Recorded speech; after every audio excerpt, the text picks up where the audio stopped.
Pressure, man, 3.5 hours, do this together, man. It starts with us, it ends with us. Hey, no, cheers! What's the all lines, let's go now! This is no ordinary job. That silver and black's different. This is the silver black. It just hits different. This is the Raiders. Got locked in now, laser focus!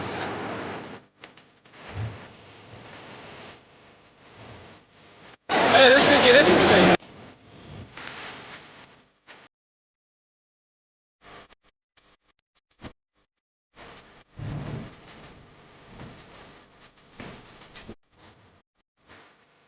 Rise to the brand.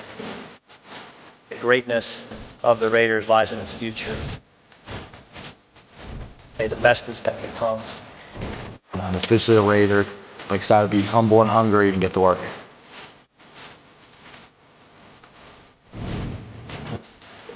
That's big boy football, all right? You got boss. That's what you want to see right there. The grit of this franchise sticks out. This is a historic franchise. You know, it's really important to me that we're a gritty team, that the way that they were back in the old days. Just amazing concentration. But why not us? Why not this staff? You know, why not this group of players? There's a certain mentality and play style that's expected from different organizations. Right. Don't make a play, fellas! Don't make a play! I just want to do my 111. I believe that leadership is earned. It's not given. I feel like I've always been meant to be a Raider. Maybe the throw wide open. Let's not start the fight! That first step was transferring and challenging myself, being in an uncomfortable environment. Because when you're uncomfortable, you're able to grow.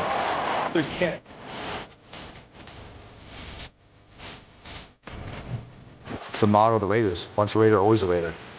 That's what we're going to be about, winning. Everything we got! Thank you. God bless. Thank you guys for coming.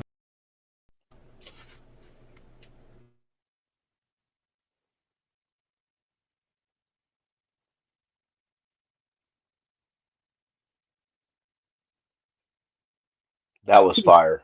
Yo!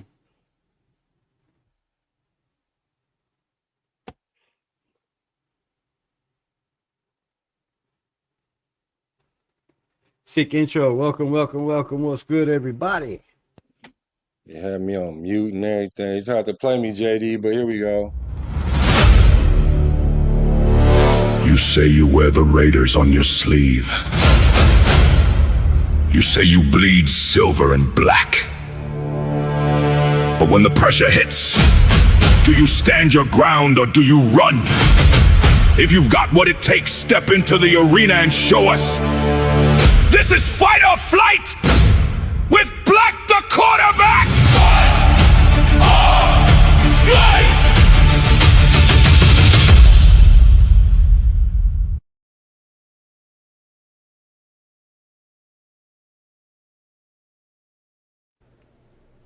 Let's get to the rules of Fight or Flight Club.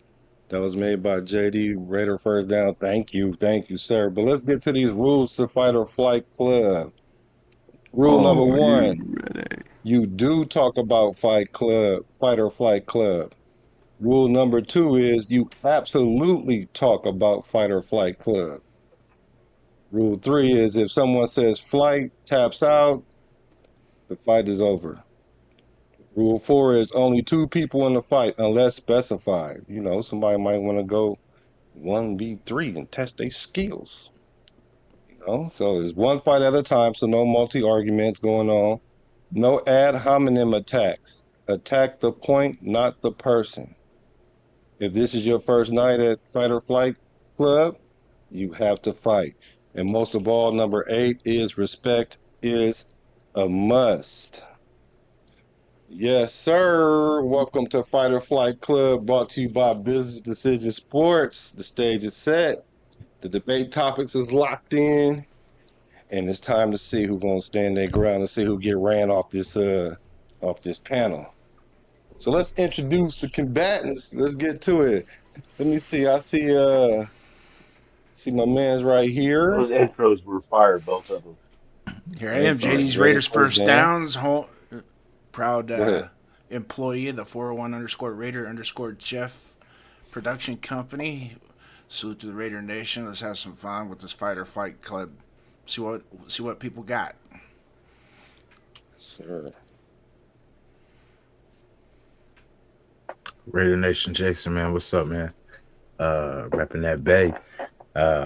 Great to be here with you guys, man. Appreciate you guys having me here, and shit, ready to have some fun. Let's go.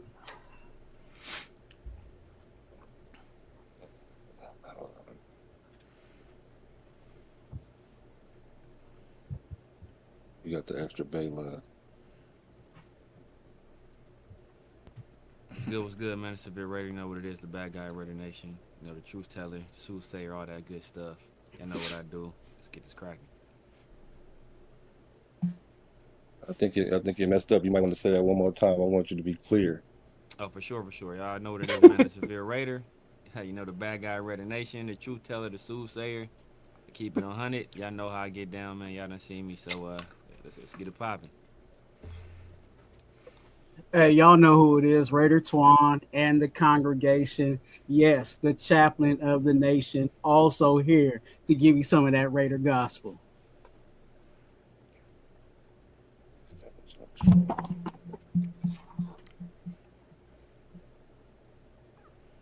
Let's see here. Fight or flight, baby. Welcome, Raider Unleashed Militia, and the rest of the people in everybody's chat. Make sure you pop over to each one, give us a like, comment, show some love, and enjoy the show. You know what to do. Raiders. That's what I'll talk about. Sacktown Raider Mike here. I couldn't hear Rebel or Raider Nation, Jason, but Sacktown Raider Mike here, man. This ought to be fun, man. I'm looking forward to it. Um, first time. So this ought to be a lot of fun, though. Let's see how this thing goes. Let's get cracking. That's what I'm talking about. Sir. All right, so here's the structure of the debate for you fellas. We're gonna have an 8-minute round table where you guys just talk it up, and I'm gonna see, who got the best points, opposing points. That's essentially what I'm looking for. And then we're gonna have a matchup. And then with the matchup, we're gonna have a mediator, a judge, and the chat for sure gets to get a vote.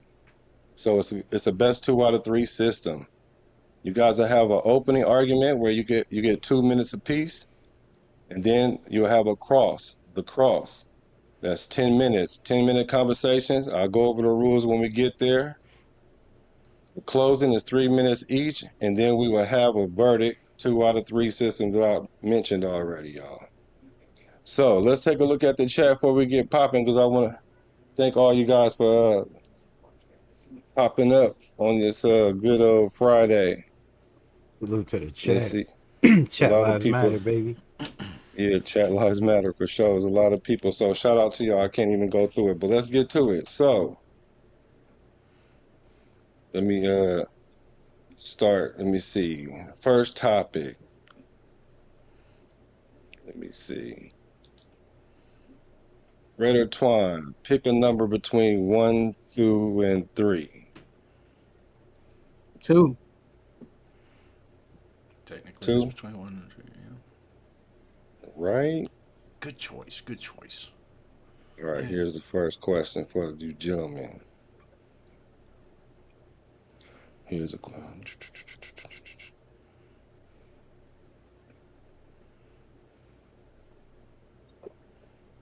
First question is,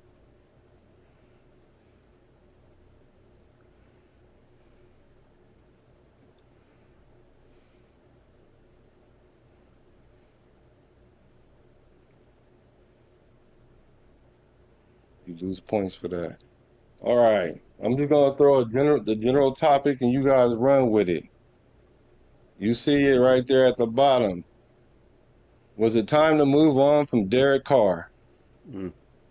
So let me get the clock going. Let me then Clock is ticking. Yeah, maybe not. No, not yet. I'll let you know. All I'll let you know. All right. Brothers! What we doing live? Echoes in eternity.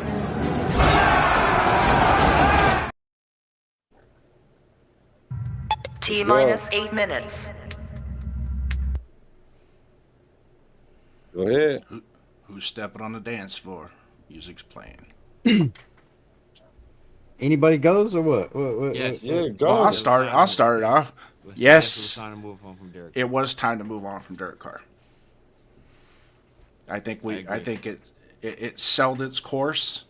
Nothing against him. He gave us 9 years of solid quarterback play.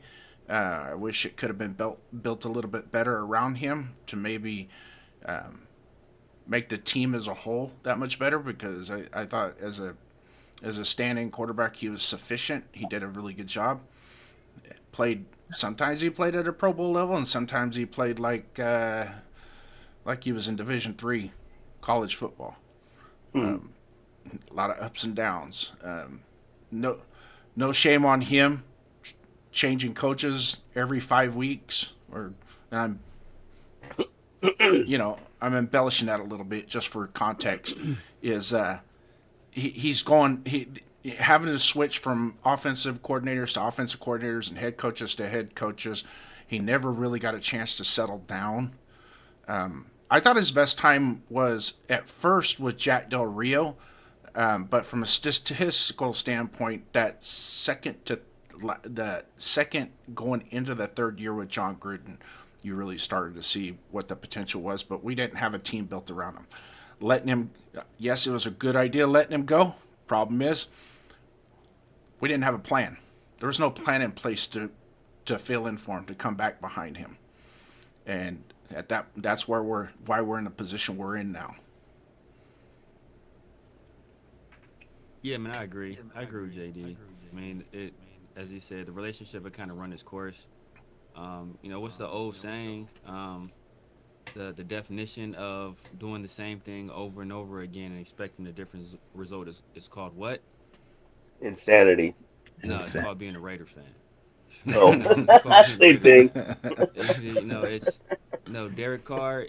Insanity. And first of all, he played a hand in his own demise, because after he had one of the best seasons of his career, the best season of his career to that point under Musgrave, what did he do? He kind of facilitated Musgrave being pushed out the door in favor of his quarterback coach at the time, Todd Downing, who failed him miserably. And then you could say, oh, maybe the team wasn't as good, yada, yada. Then Todd Downing got a job in Tennessee and failed there miserably. So obviously it was a Todd Downing issue, not necessarily a Raiders issue. And Todd Downing getting the job was primarily because Derek Carr had pushed for it.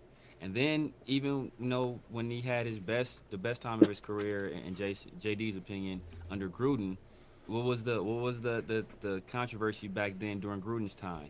Was Gruden kept keeping his eye on other quarterbacks. There was a time people thought we were going to go after several different people, whether it was Tom Brady, whether it was people thought we were going to move over for Kyler Murray. Every year there was an expectation that we were going to draft a quarterback high or bring somebody else in to kind of take Derek Carr's place. Derek Carr, to his credit, he persevered and he never truly lost his job until Josh McDaniels got there and went to go in a different direction. It was unfortunate for the Raiders that off season prior that we had signed Derek Carr to a new contract that included a no trade clause, so we end up getting nothing in return from him. I think that's part of the reason why we didn't have anything in place afterwards, is because we kind of handcuffed ourselves by giving him a no trade clause. When the rumors were, I think 2 years prior, the Indianapolis Colts were willing to give up 2 first-round picks for him, and we ended up letting him go for nothing after Derek Carr said, whatever he said about this, he couldn't make up his mind where he wanted to go. We subsequently released him, and the team that everybody kind of knew he would go to, which was the Saints, he ended up going to, and then he had 2 unsuccessful seasons there before he ended up having to retire due to injury. So, I mean, everybody agreed. Hold on. Half the time is gone. Everybody agreed it was time for Derek Carr to move on. Everybody. I'm opposed to that. You know what I'm saying? Let's go. And yes, I do see both sides of the situation, but I also feel like there was some stability when we had Derek Carr here. under the franchise. We're still trying to identify who our starting quarterback is. And to JD's point, even though he's on the opposing side, one of the issues that we failed to do while we had a stability at quarterback was to bring in or have someone be the incumbent. So that was as an organization, that was our failure. But I don't think we should have let it go of Derek Carr, especially the way that things have played out at the end with Derek Carr and with Josh McDaniels. I think even currently where we are with the team, I think if we had Derek Carr here, we would be in a far more stable situation, not just only at the quarterback, but also in leadership. We're still trying to identify who's a leader in this place, whether you believe it's Max Crosby or you don't really think Max Crosby is a leader of this team. So a lot of the BS that we dealt with, it with all the things we're going through with Ruggs and just keeping the franchise together, it was Derek Carr that was the glue that kept all of that together. So I have a little difference into was it time for Derek Carr to go?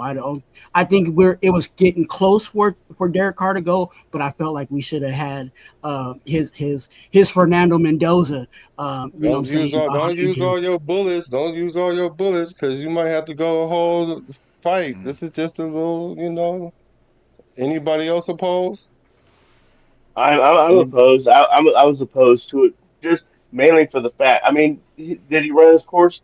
I don't know if he ran his course completely. I mean, the defense is he didn't have a great team around him. But the main thing was we weren't ready for it at that time. We had no backup. Would we go get Garoppolo? Come on, you know. And then it was just a constant tour of 2 to 3 quarterbacks a year. So that's why I had a problem with it. I mean, as far as was his time up with the Raiders, could have been, but we needed we before we can do that, we need to have a backup. Before you can't just get rid of your quarterback if you don't have a backup plan.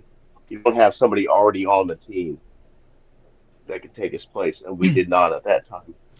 I agree with Mike. I'm gonna say it's a mixed bag. I kind of feel like, it was time to move on from Carr, but the point in the situation with the coach's ego, because the guy wants to call plays at the line of scrimmage and doesn't want to do what the coaches says when you're putting them in bad plays, and you have a veteran quarterback that knows. I mean, Devontae Adams had his best career season with Derek Carr. Derek Carr had one of his best years with Devontae Adams, and then you let Josh McDaniels come in there and just destroy that with Dave Ziegler. And I feel like when I know he had a no trade clause, but when you move on from a guy that's been here 9 years, and you look at the situations that we've been in past, since then, paying guys like Jimmy Garoppolo $70-something million, paying Gardner Minshew $24 million, paying Geno Smith $74 million, when we could have been paying Derek Carr, less than that. What was it? Like $35 million. I mean, you could have been playing him. You could have went and, if we weren't over 500 or we were 7-8, then you could have, easily drafted a quarterback and let him learn from a guy. That's it. Time up. From a veteran like DC. Good points. Okay, cool. So who's the very first person that went? That was you, huh, JD? JD went first. Yeah, JD. Okay, let me see what the chat talking about. Who y'all think should go first in the first round right here? I mean, it's not necessarily about who wins the first round. It's about who you want to see, what matchup you want to see. Because I'm with you guys. Some people did bring some hot fire. Let me see. Let's see. Yeah, Chris is already voting for Severe. Oh, I call bullshit. I agree with Twan. Who cooked? Let me read the super chat. Let me read the super chats. I saw a super chat. I do want to acknowledge that. Raiders, thank you for having 5 on it. I don't know who got it, but I appreciate it. Whoever get it, let's get it. Chris says McDaniels is the reason they had that strong season, but weren't we in the playoffs the year before with Rick Bisaccia? Okay. This is who y'all got since y'all lagging. Since y'all lagging, y'all don't want to tell me who Who the first two? I'm gonna go with JD, and I'm gonna go with Sacktown Raider Mike. I think that's how that's gonna go down. So what? I need a hold on. Let me see. I need a judge. Let me see Hey, who go. was that. That was Quan. Did, I don't think did Jason say anything in that round? No, he That just that chose not to. okay. Well, then let him be the judge because I think a lot of us. I Okay, think yeah, we that's already cool. had takes. That's cool. That's perfect. Fair enough. Hold on. Let me see. There's Mike. Couldn't we have to know their take before they're the judge? No, not necessarily. I mean, So let me see. We're gonna go with this gentleman right here, and then you go. Yeah, you're right. So that'll be good. All right, let's go. Okay, I almost got it, Twan.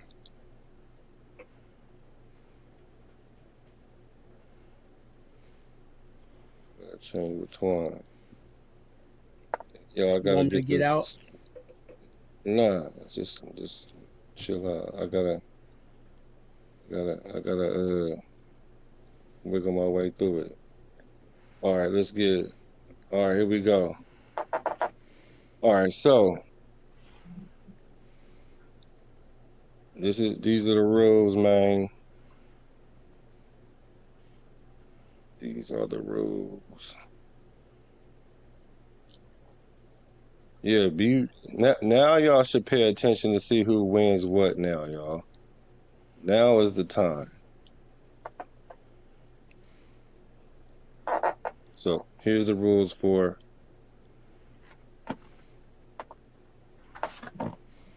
all right. So you guys gonna get 2 minutes apiece to do your opening. And then after your opening, you're gonna do the cross. You get 10 minutes for that.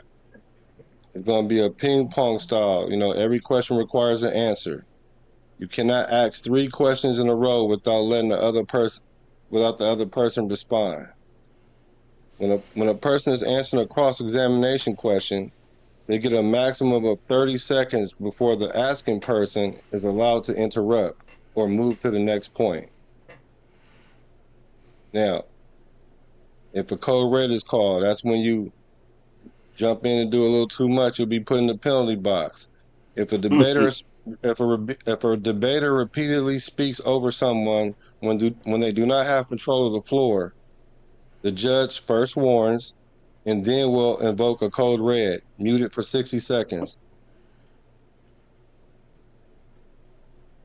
And then after that, there's a closing, 3 minutes each. And then after that, we would go into the verdict.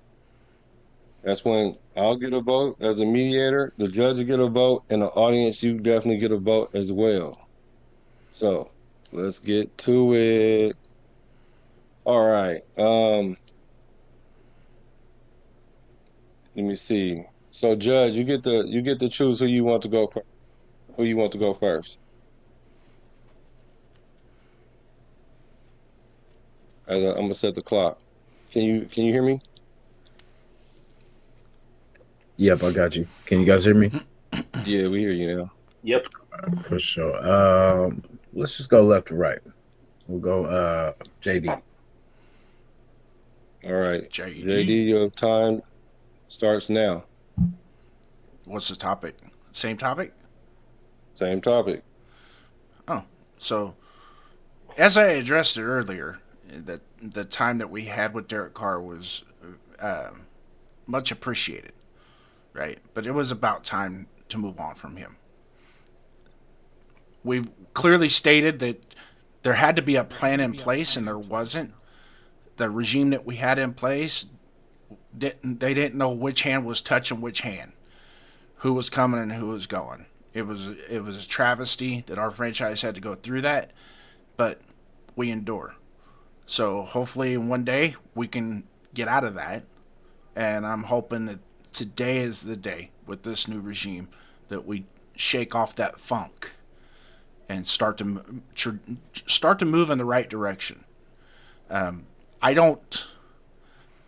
I'm not mad that they let Derek Carr walk out. Yeah, the circumstances of letting him go without any compensation, that was kind of stupid in and of itself. But consider the source and the people that were making those decisions at the time, they're no longer with us. So can't really go back and undo that one, can we? But yeah, I think the time to move on Derek Carr after 9 years, I kind of saw it after about year 7, year 8, that it was going to happen. Because to me, it just seemed like we maximized his ability as a quarterback at that point and what he was going to do for our franchise. So in the long run, I have no animosity against Derek Carr. Still consider him a Raider.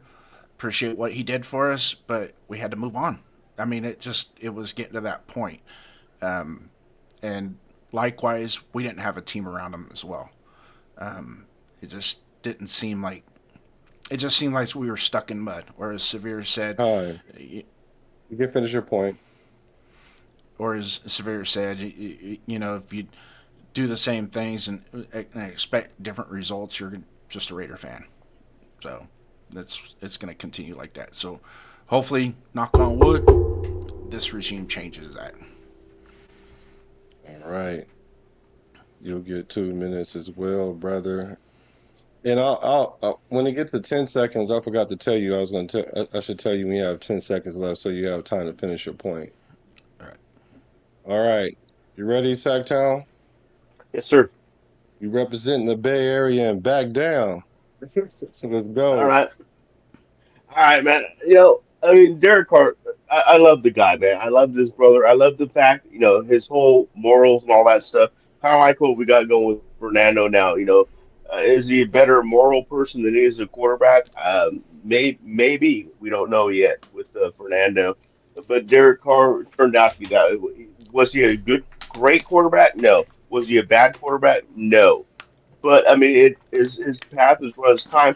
But the problem I have with getting rid of them when they did, is the fact that we had no backup plan. We ended up going with, you know, like Garoppolo, and then like Rebel mentioned earlier, and Minshew, and you know all this waterfall of quarterbacks that were below mediocre. Derek Carr could have held us through those years better until we got a hold of somebody. You know, maybe just hold on to him for another year, and then and let him finish the year. But I mean, there was a definite downfall. I'm surprised nobody's brought this up yet after the ankle injury. You know, we all remember that. I was at the Oakland Coliseum when that happened. I mean, that place went silent. Everybody was on their phones trying to figure out what happened to him, and he just wasn't the same quarterback after that. And so I think after that, you know, people started losing faith in him and stuff. But that's when the Raiders should have started thinking, you know, okay, we got to come up with something, you know, some kind of backup, get somebody in here, draft somebody in, you know, maybe not a first rounder or something, but somebody to get him in here to start learning the team. But they didn't do that. So he was better than what we had 10 seconds. planned. Okay, he was better than what we had planned. We just should have planned it out better, or the Raiders should have planned it out better. Okay, I'm done. Okay, that was good. I don't know who's ahead. No, that was pretty good. So we're gonna go into the cross. You guys remember the rules. Allow the person to talk for at least, 30 seconds, 40 seconds, get a complete thought out. But if they lingering on, you can get it and you can just cut it off. Like they might be trying to filibuster the time. So uh, just go ahead and be respectful. You know the rules. Ad hominem attacks, you'll get a warning. Anything after that, no other warning, you get muted. All right, gentlemen, are you ready?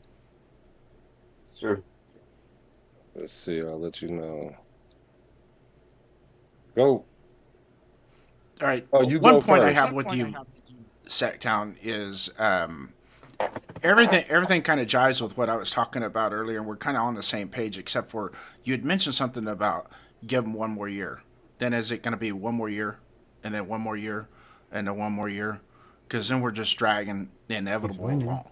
So at some point, you got to make that decision. You got to make a command decision. You got to stand up in front of everybody and say, "Hey, now's the time to cut it off. It's time to move forward. Let's do it." Now, we both agree that there was no plan in place. So if you don't have a plan in place, what good does it do to make a decision like that? It doesn't. It doesn't. And the Jimmy Garoppolo situation, that was a dog fest to begin with. Even when I heard it before they made that decision, I was just thinking, what are you doing? You're downgrading. Why are you doing that? So in a roundabout way, you're kind of right. Probably should have just kept him and not bring Garoppolo in. But knowing what we know now, right, with the whole relationship and the dynamic between him and Josh McDaniel, it just was not working. There was no cohesion. Now, we hear, oh, they're still friends. They still talk. They still text with each other. That's fine. That happens because there is some type of friendship and some type of brotherhood no matter what.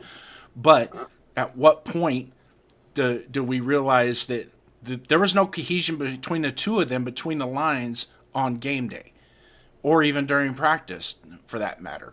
So at some point, you got to cut it off. The crappy part about it is, well, I say crappy part, but inevitably it's McDaniels and Ziegler, and that's end of discussion right there. That was, to say the least, a nuclear bomb dropped on the organization with those two, and we have not recovered from that. So at some point we have to recover from that. It's just a matter of time whether or not the decisions that we've made here recently pan out. So I'll let you talk.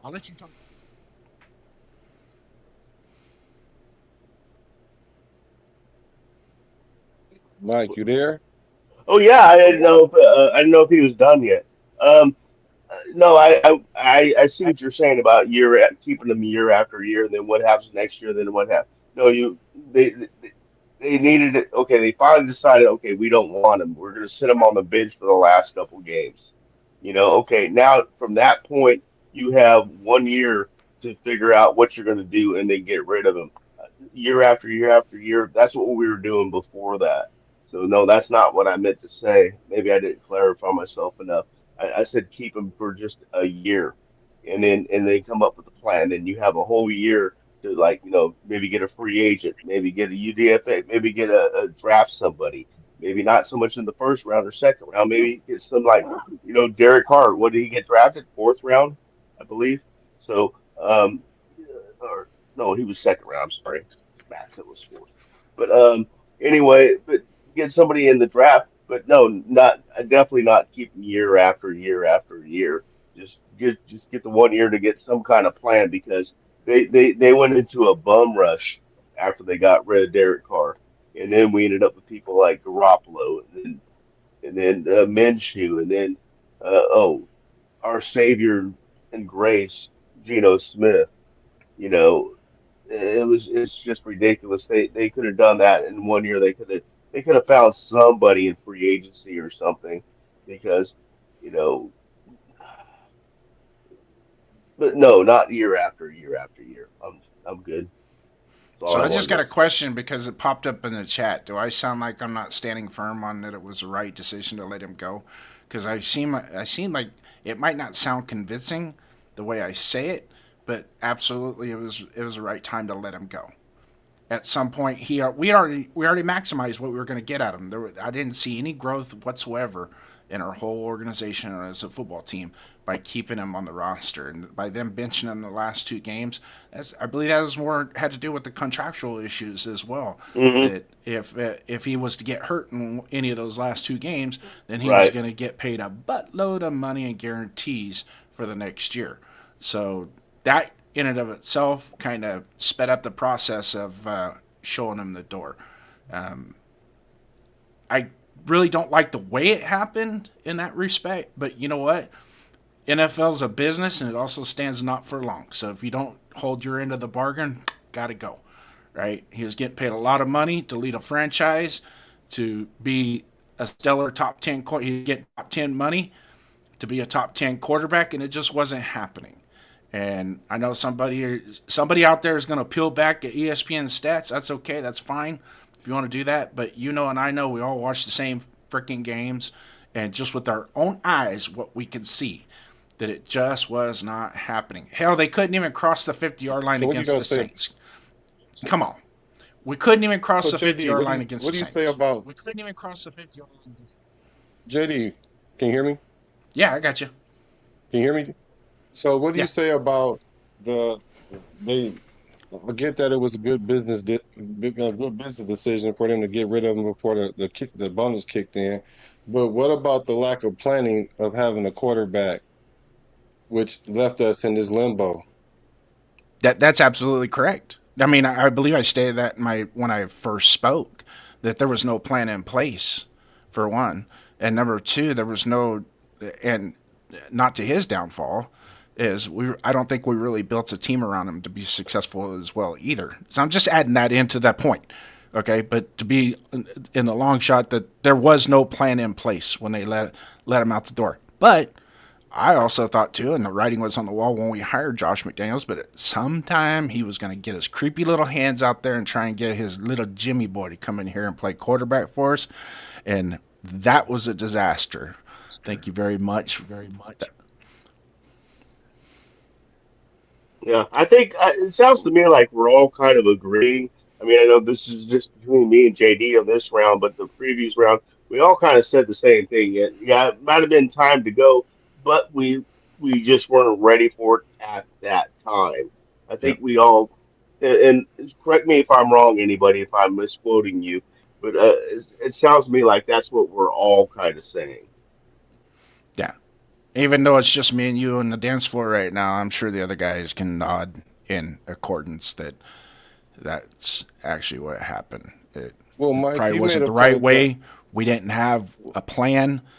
Those that were making decisions made wrong decisions therein and thereafter.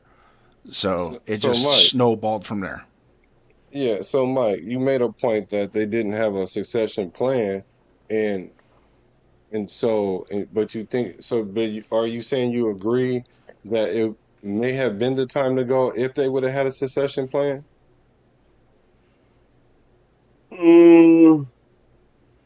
That's a tough one, but I'm going to go ahead and say no. I like Derek Carr. I thought he was a mediocre. I mean, not a mediocre, a stable quarterback. You know, a quarterback that you can go out there and the coach tells him, "I want this from you. I don't want you to go out there and be Superman and win the game for us. I want you to control the turnovers," which he did. I want you to. How about his fourth quarter comebacks that Derek Carr did? We've all witnessed them at least on TV, if not live, many a times.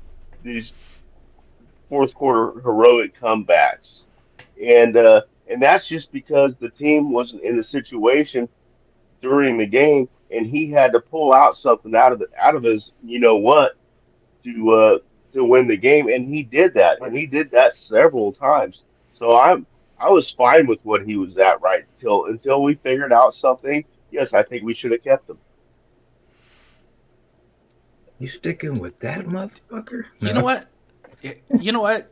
I'm gonna run with God and family here, Raiders for life. Thank you very much. Yeah, if McDaniels, McDumbass, whatever you want to call him, hadn't got his hands on Derek Carr and it had been somebody else, what could have happened, right? Maybe it could have been a lot better than what it was. But I'm going to just use one game as an example, and that's the New Orleans game. Everybody remembers that. We didn't even cross the 50-yard line with him in at quarterback. Okay? That's a problem. If you're going to get paid that kind of money and be that kind of quarterback, you should at least be able to get your offense past the 50-yard line. 17 seconds. 16, 15, 14. Yeah, he had that game, no doubt about it. But he also had other games where 10 seconds. 2 minutes left, and he threw the winning touchdown. Yeah, there are those. I'll give you that. So I mean, but that year there was none. Okay. All right. So let's get into the closing. All right. So you're gonna have 3 minutes, and I'm gonna give you a question that I saw in the chat. Hey, Ray Flores, thank you for sneaking into the building. You will not be fined. You showed up in time. Thank you, sir. So JD, you can to this question, and also it gives you enough time to do a closing as well. So let's see. Here is your question. Here's a statement. It was a failure on the Raiders side to release Carr, plain and simple. Another team would have given up some draft capital instead of nothing in return. It was the complete ego on McDumbass. Let me get your clock.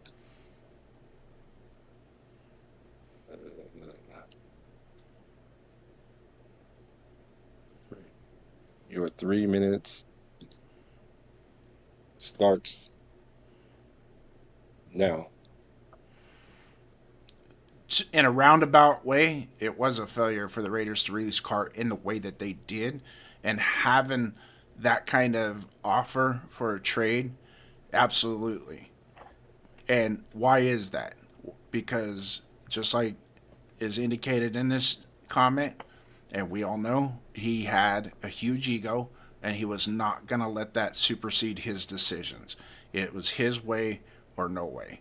And for him to bypass some type of trade offer like that, especially if it was 2-1s, right? That was stupid. That was real stupid. And that will live in infamy. That's another reason why you'll never see that cat as a head coach ever again in the NFL.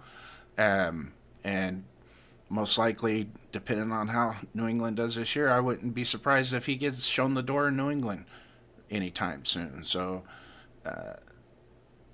yes, that was an ego thing, but the totality of what we're talking about, was it right to move on from Derek Carr? I don't think anybody in here or in Raider Nation could disagree that we probably got to the point we were going to get the best we were going to get out of Derek Carr, and it was time to think greater than that. So it was time. You always, once you get to a certain point, if nothing's happening, you got to start to address that situation and see, can we do better? Can we get somebody better? And I didn't see anything in free agency at the time, but you never know. I mean, we could have probably pulled in a Joe Flacco or a Sam Darnold and paired them with the right coaching and been successful. Who knows?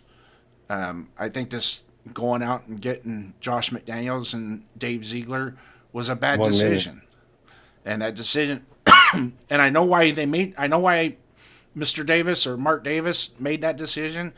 He was chasing the Patriot way. He figured that franchise had so much success over the years that he was going to try and get a snippet of it, and that what happened in Denver with Josh McDaniels just was an anomaly and wasn't going to happen with the Raider organization. Well, unfortunately, that was wrong, correct? That was absolutely wrong.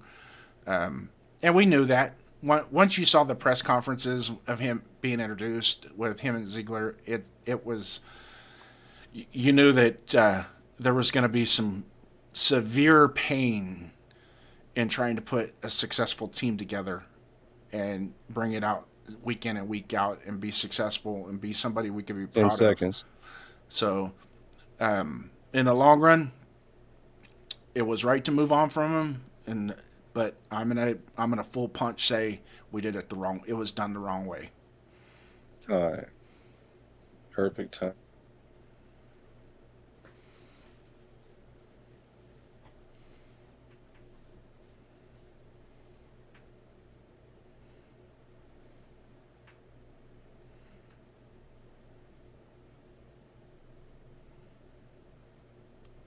All right. You ready, Sacktown? So, am I going to answer the same question again? No, I have a question for you. Oh, okay, cool. Or a statement from the All right. chat. All right. from Pizzle Wizzle, Pizzle Washington himself. What's up, Piz? His statement was a decade with long enough. Let me set the clock for you, sir. I'll let you know when you can go. Okay. Let's see. You can go now. Okay. Yeah, a decade was long enough. That was. I agree with that. I'm not disagreeing with that point. What I'm disagreeing with on the part of when they got rid of him is that they also had a decade to start coming up. I mean, most teams, even though if they do get a good quarterback, like look at Green Bay. They had Brett Favre. What did they do? They drafted. Um, Aaron Rodgers, and he sat for years. They had a backup plan. When he started getting older, they also had another backup plan for him. The Raiders never did that. That is the part that I have a problem with is the fact that the organization never um, came up with a backup plan in that whole decade, to come up, especially after the ankle injury. And I'm going to bring that up again, that ankle injury. I mean, that's when we started seeing the decline. He started getting like a little. It was kind of like almost like when um, oh God, third down Hunter Renfro. Once he got that one humongous hit where he about lost his head, and he just wasn't the same after that. Well, Derek Carr wasn't the same after that ankle injury. He broke his ankle. That's no joke, and he got timid, more timid after that. I shouldn't say. I'm not going to call him timid. I'm going to say it just didn't have the same oomph as he did before. And so we had the time to do that, and that's my argument is that yeah, a decade's enough, 5 years enough, 3 years could be enough. If you you can you have to have a plan though. You can't just go, okay, we're done. You're sitting out these 2 games, and then we're gonna go get Jimmy Garoppolo. That's our plan. Woo! Yeah, good idea. 1 minute. As soon as they hired Garoppolo, I already named him Jimmy Garoppolo because I knew within 4 games he wasn't going to be playing anymore. I mean, he was just injury prone, and that's our backup plan. See if we can get Garoppolo, and then see if he can actually last the season. That was our backup plan. That's where I have a problem with the thing. I don't care if it's 1 year, 5 years, 10 years. It doesn't matter. You have to have it's a quarterback. It's not like all positions are important, of course, but it's your quarterback. You have to have a backup plan. And 10 if you seconds. got a good, and if you got a good quarterback, you still have to get another quarterback in the rings to bring into the future. Time. All right, gentlemen. Okay. All right, all right, all right, all right.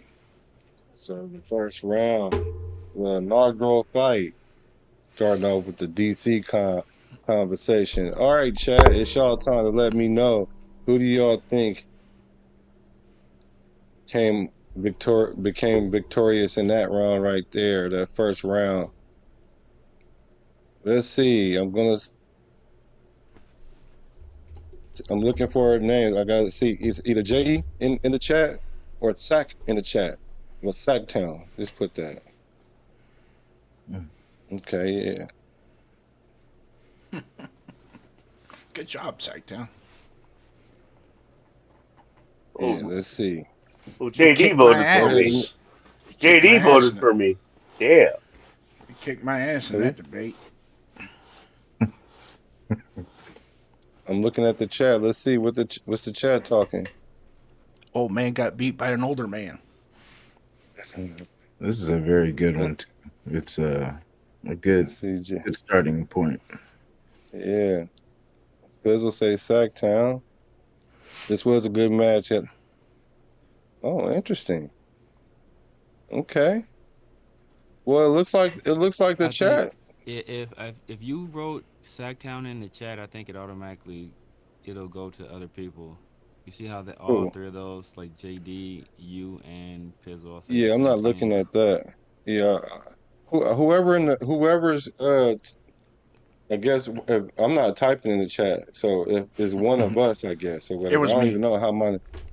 Oh, okay, yeah. So I'm looking at Pizzle. I know Pizzle not in here. I know that Arnie not in here. And let me see where G Fam at. G Fam, who are you talking about? Let's see. Oh, is it what's this right here? Hold on. G Fam says he has to go with Sacktown. Okay, the other guys are coming. Like, well, Yeah, they're gonna. Candy wants to see the other guys. She's tired of Yeah, well, seeing me and they'll JD. be here. They'll be here in a second. Un momento, por favor. I was waiting on the. I was waiting for the. What's that say? The Kings to come out. Let's see. I like that. So okay, let's see. All right. So it looked like the chat decided Sacktown Mike. Okay, that's 1 point for Sacktown Mike. Go Sacktown. I'm Wow, gonna. I'm thank you gonna. I'm guys. gonna. I appreciate that. I'm gonna. I'm That's gonna. some tough competition, JD. I mean, that dude I'm knows gonna his cast stuff. my. It's not over with yet. Listen, Jake. what they say on Pulp Fiction? Never mind. I ain't gonna say that line. It's the first show. So Right. I'm gonna go with my. I'm gonna cast my vote first right now. They both were definitely good perspectives.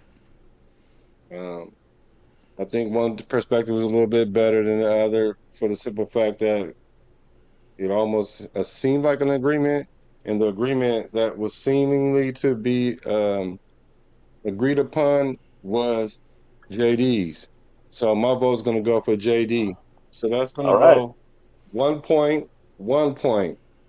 Now it goes down to our judge, Raider No pressure. Nation Jason. Yeah, Uh-oh. this Don't was let the a. name influence you either, brother. I mean, hey, I keep it fair, man. I'm a Libra anyway, so you know what I mean. I'm gonna keep it fair. But I mean, basically, you know, at the time, remember Joey Bosa when he was talking about how Derek would crumble and the pot, you know what I'm saying? When he would come around, he would just, you know, fall down and all that kind of stuff. Like, you guys both made great points. Like, this is a good question because it shows basically the sanity of Raider Nation. Like, and both of you guys agree that, yeah, you know what I'm saying? Like, Derek was cool. Derek was probably the best quarterback we've had in a long time. But it kind of ran its course. You know what I'm saying? Like, and the way it was rushed because of the deal, like we talked about the 40 whatever million that he was owed, and they made a rush decision, and it wasn't a good decision. You know, with I know they were chasing Brady or whatever it was at that time. That's what the rumors were, or whatever, and that fell through. So basically, Garoppolo was you know what I mean, and it was terrible. McDaniels, period, was the worst thing that happened to our franchise. You know what I'm saying? And Derek, for the price, we couldn't afford him because we wouldn't been able to get anything around him.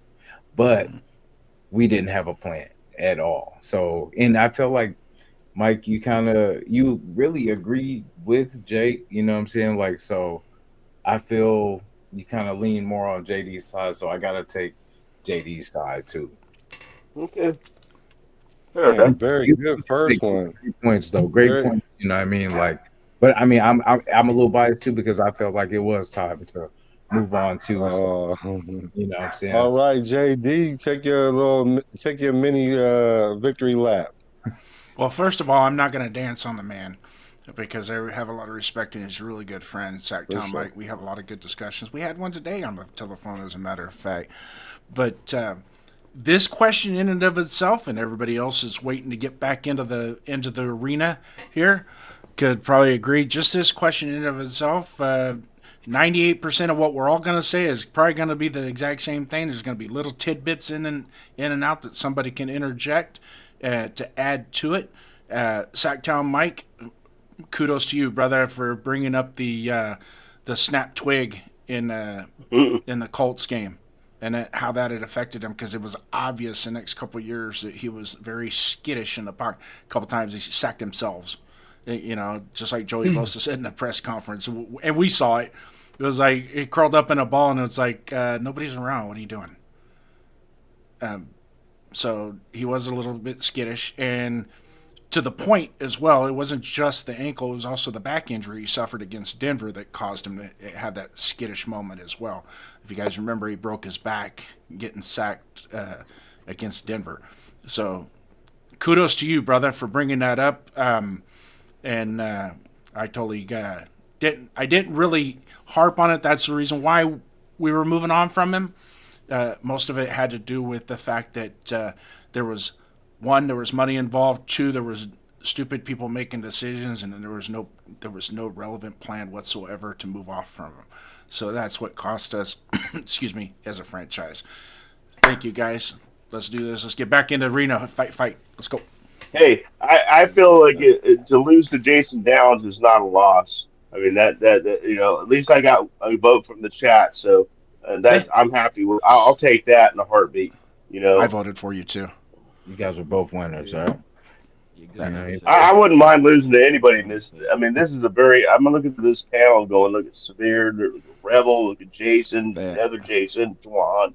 I mean, you guys been in this business a lot longer than I have. So, my hat's off to you guys. My hat's off to all of you. Yeah, we're gonna take a couple minutes to acknowledge the chat. And then Jason, give you a couple seconds to think if you want to be the next judge or not. I'll take the judge. Raider Nation, Jason, you did an excellent job explaining it all and everything. So that was really dope. So appreciate you. You back in the arena now. We have a new judge. Okay. All right, you guys, make sure y'all hit the like button wherever you at. And then if you go off of there and then see it again, jump on there and hit the like on that too. Man, I want to thank you guys for showing up, because like I said, you guys could have been doing your own streams, all the other stuff. And all you guys were just like, yeah, like it was instantly a yeah. So I really appreciate that from you guys. Okay, let's get to this next question. I'm gonna give you guys 10 minutes. You guys is nice. Okay, all right. Let's see. Let's see right here. Let's go with this one right here.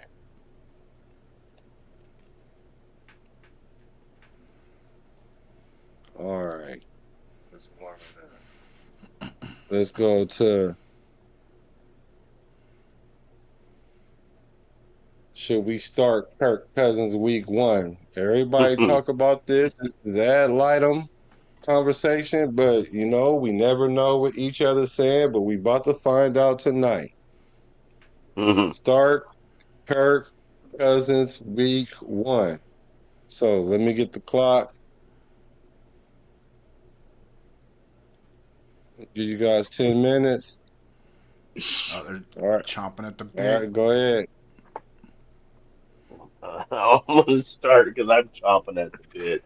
Kirk Cousins start week 1. I've been saying it before we even drafted Fernando. Yes, start Kirk Cousins week 1. The answer to me is it's obvious. So, G fam just sent me a message. Thank you, G fam. Appreciate it, my nephew. But Kirk Cousins, I mean, he's the obvious choice.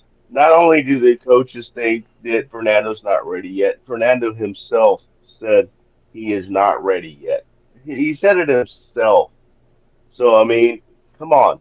I mean, everybody thinks, well, okay, so he's got to learn how to take a snap under center. Well, it's not that. It's his footwork after that. That's all different.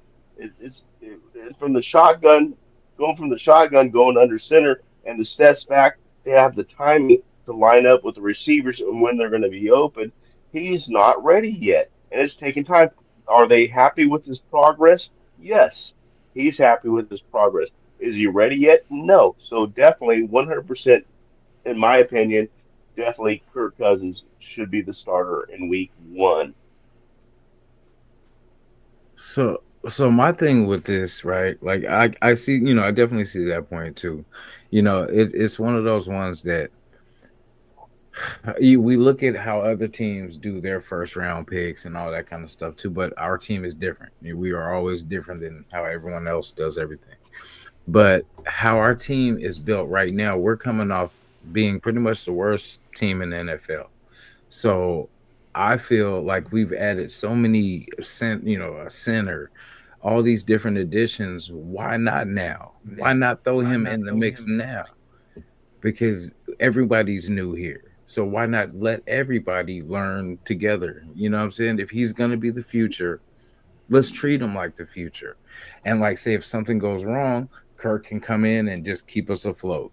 You know what I'm saying? Like, but I feel like we got to see what he's made of. You know what I'm saying? The kid just won a national championship and he was a big part of it.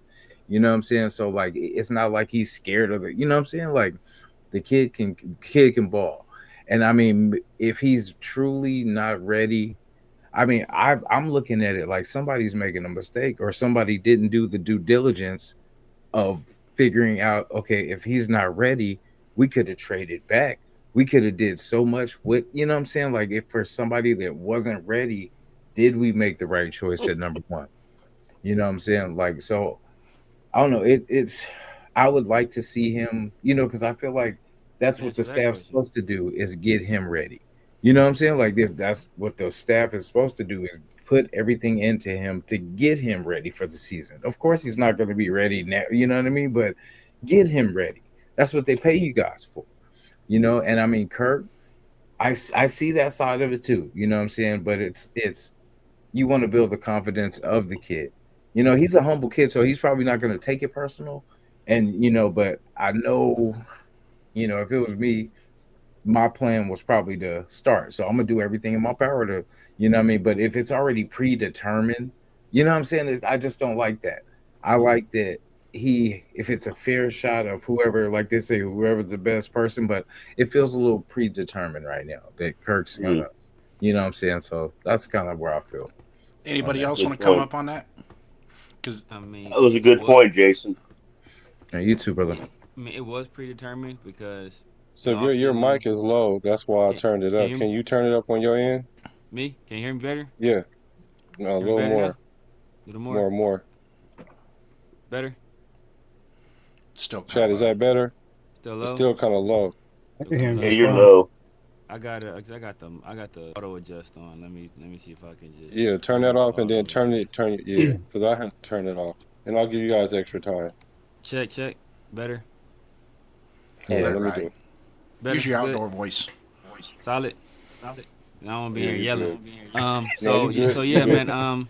I mean, it was predetermined in the offseason, but I think it's predetermined based on the results that have been shown in the past. The guys that have sat for the most part recently, they've had gone on to have more success in the league.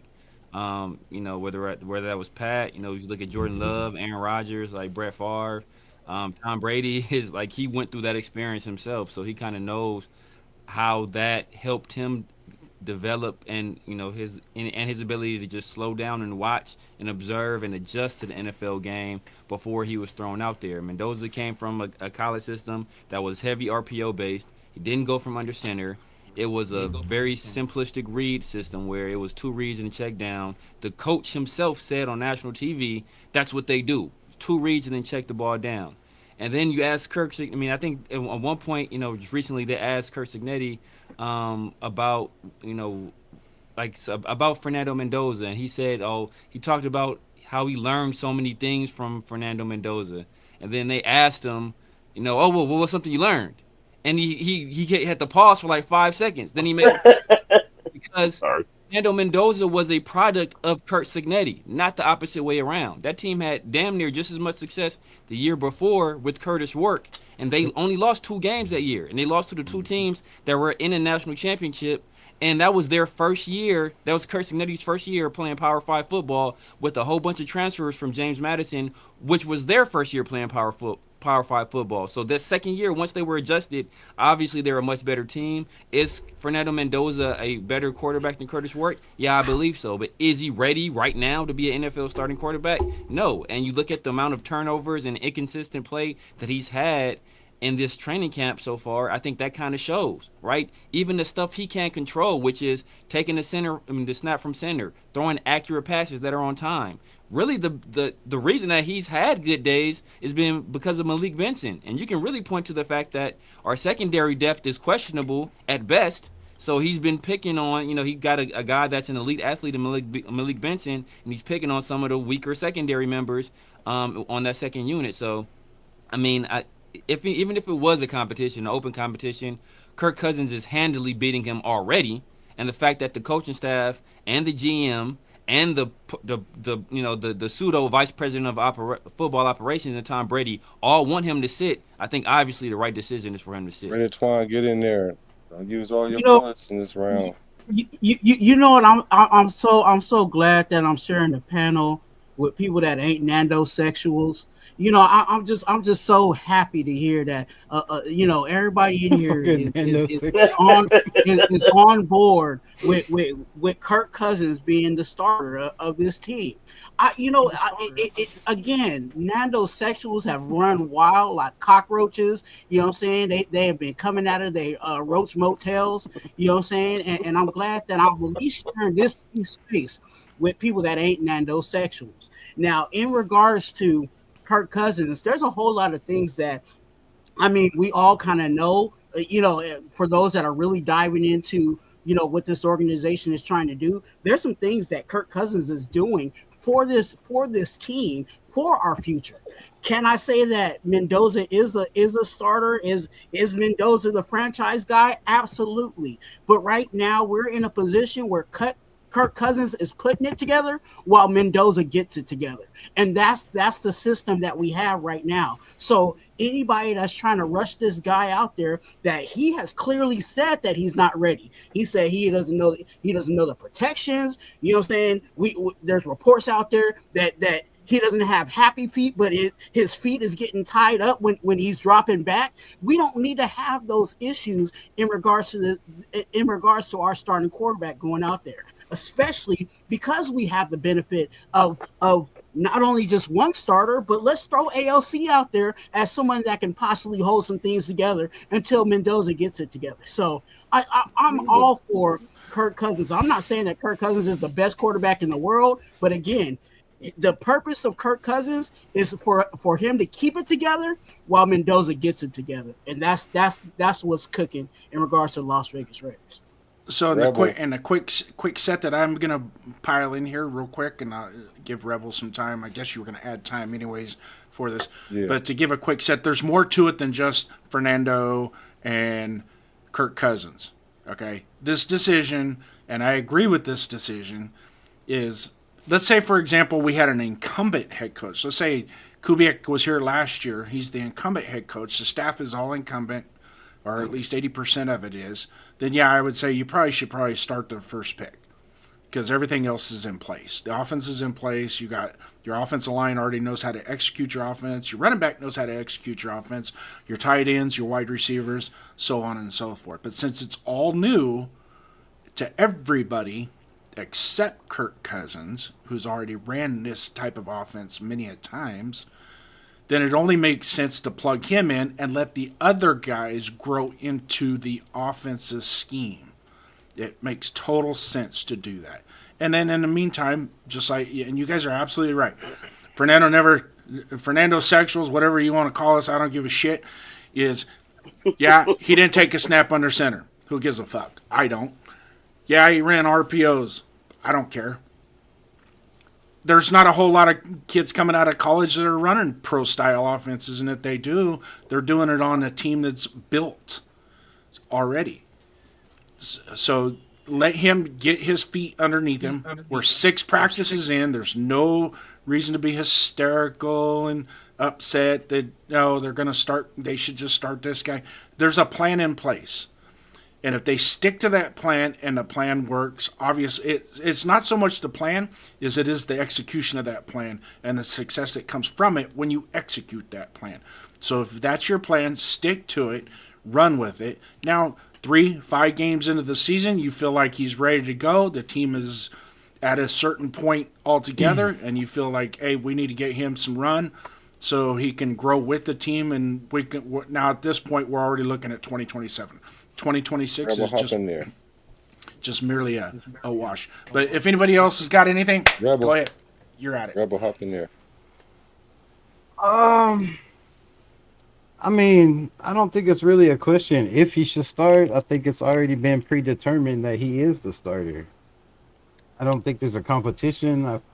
I mean, it's obvious there isn't a competition. He's taking all the first team reps in practice, which says he's trying to prepare to get camaraderie with his teammates, so he's ready for day one. I wouldn't be surprised if we didn't see Kirk Cousins at all in the preseason, and it's AOC and Mendoza most of the preseason games. I wouldn't be surprised if you don't see him at all. So I think it's predetermined. I don't like the predeterminedness. So do I think he should start? I think it should be a competition. Do I think it should be a competition with all of them? Yes. I feel like everybody should take first team reps and may the best man win, because I'm so sick and tired of hearing the media talk about, oh, well, the connection between Kirk Cousins and Brock Bowers is just growing, and it's magnificent. Brock Bowers makes everybody look good. He made Geno Smith look good. He made Gardner Minshew look good. He made Aiden O'Connell look good when he was out there. He makes everybody look good. Anybody can throw to Brock Bowers and look good. What connection? You can throw the ball anywhere, and he's going to go get it. So I want to see him throw the ball to Jalen Naylor. I want to see him throw the ball to Malik Benson. I want to see Michael Mayer, somebody else do something with Kirk Cousins. All I've heard is Kirk Cousins and Brock Bowers, and I feel like they're just trying to make Brock Bowers look good, constantly make Kirk Cousins look good, constantly throwing to Brock Bowers. So, I'm tired of these guys just getting handed jobs.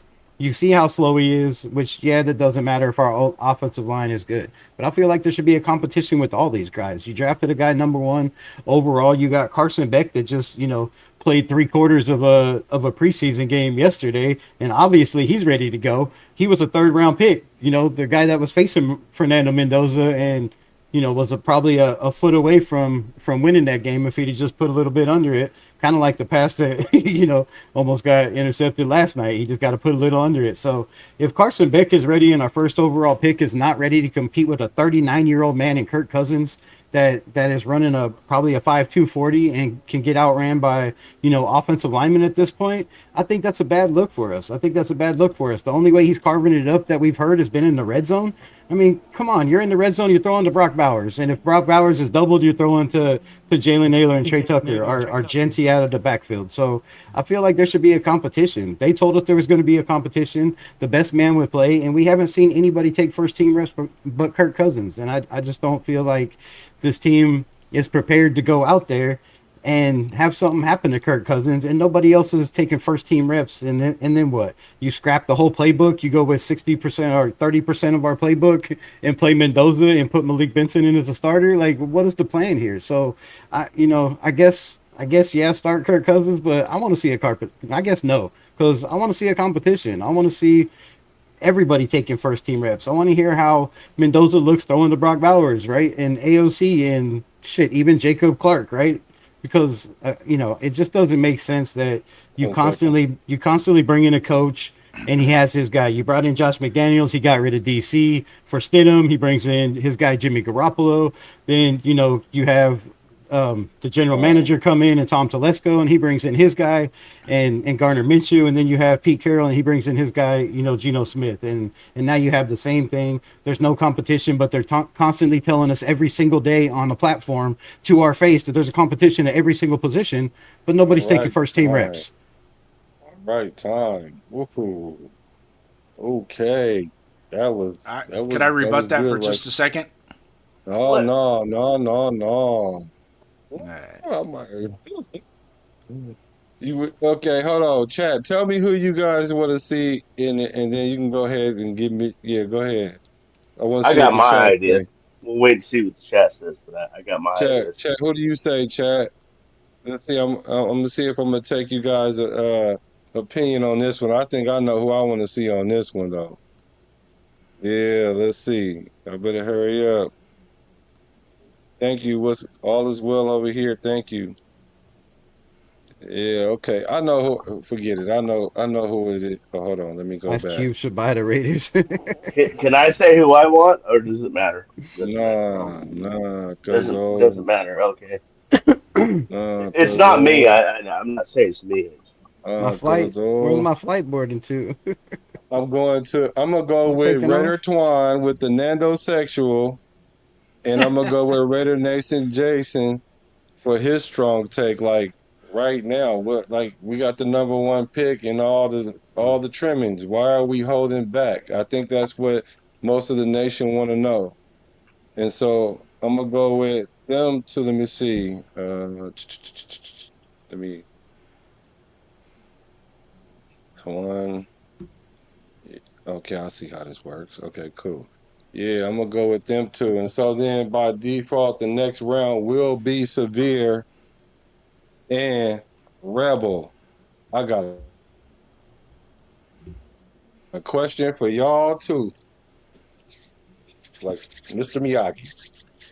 So next round for sure, definitely will be that. And then we'll have one more round because of what happened today. So y'all start thinking about that. So, all right. I'm gonna drop you guys down for a little bit. We're gonna get into it. Y'all remember the rules. It's 2 minutes. Yeah, your opening statement is 2 minutes. Um, Judge JD. Oh, you gotta have a JD to be a judge. I like that. So you can choose who you would like to start, and then I'll let them know when they can go.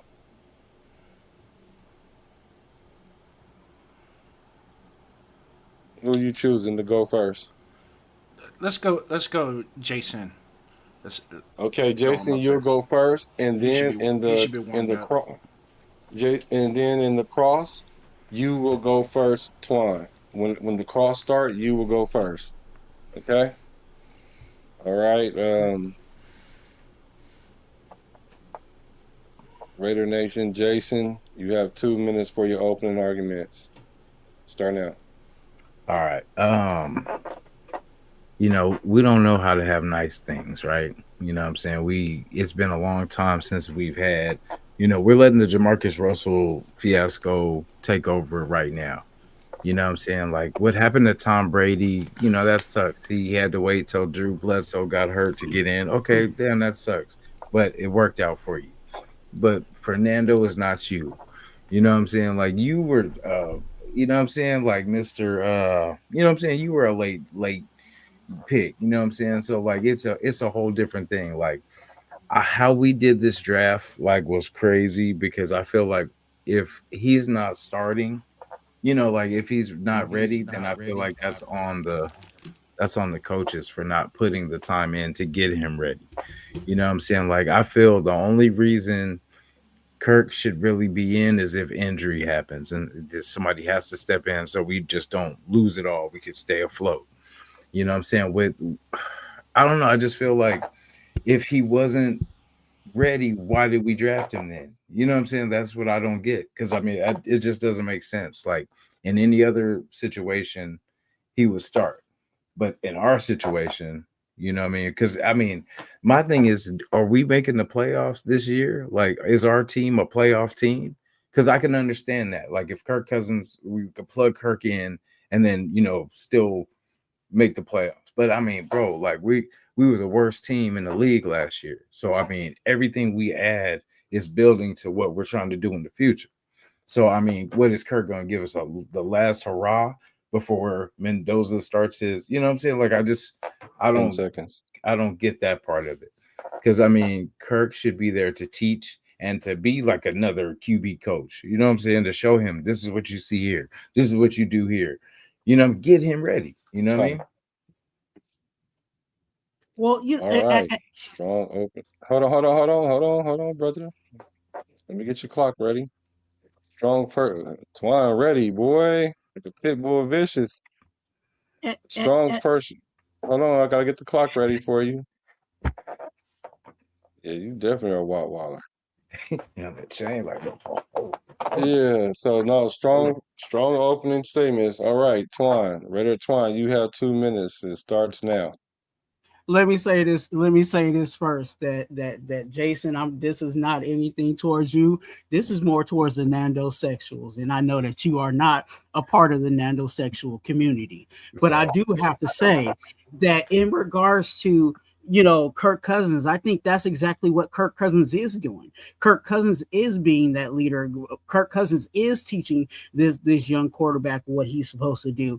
Imagine this scenario of having a young quarterback going out there to be the starter of this team and still be trying to teach the linebackers what they're supposed to do and teach the wide receivers where they're supposed to be in certain coverages. And then also, let's not forget what that young quarterback has to do in orchestrating the front line, which is the offensive line. And we know that everything starts with the trenches. So if we have this young quarterback that's still trying to figure out who he is in the NFL and then trying to establish the foundation of an offense, I think that's not beneficial to what we're trying to do here, especially if we have someone that is a veteran that can take care of that stuff.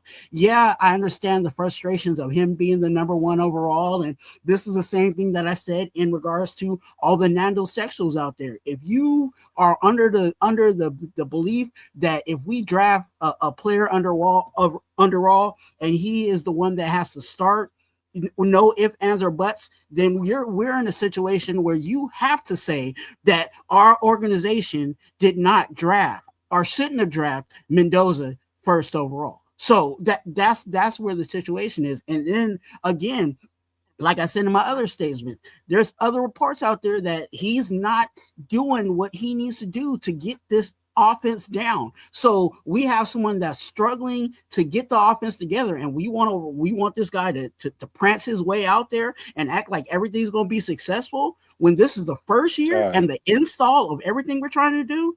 Yeah, I think we're in trouble. Okay. Nice opening statements. We're gonna go to the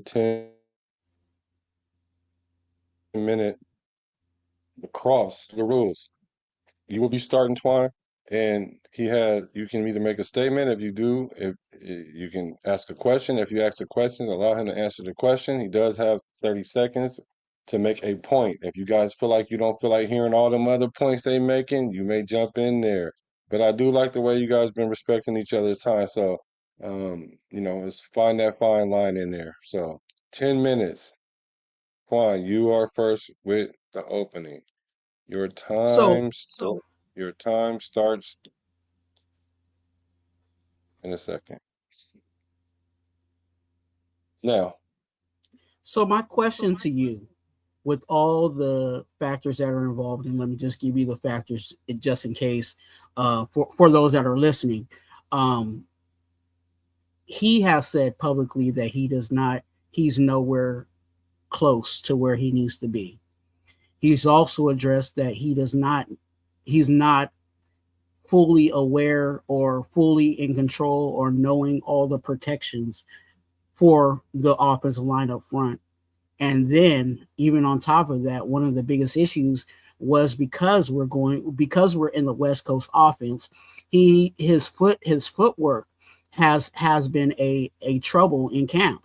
Even further than that, before we started camp, he was taking snaps in the hotel room. Why? Because he wasn't too comfortable with getting the snap from under center. So with all those factors involved, are we still comfortable with this guy being an option week one? And where the second question to that is how would this just the preseason alone help him get up to speed?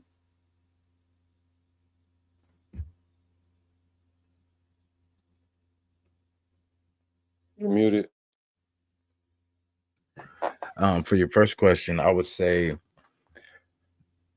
I don't know. I feel like if they're shying away from him, I feel like they're hiding something. So I want to see. Automatically, I gotta see.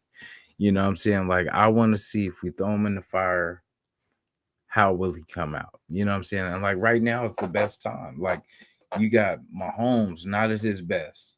You know what I'm saying? Coming off the ACL. Like you got Herbert coming off an injury.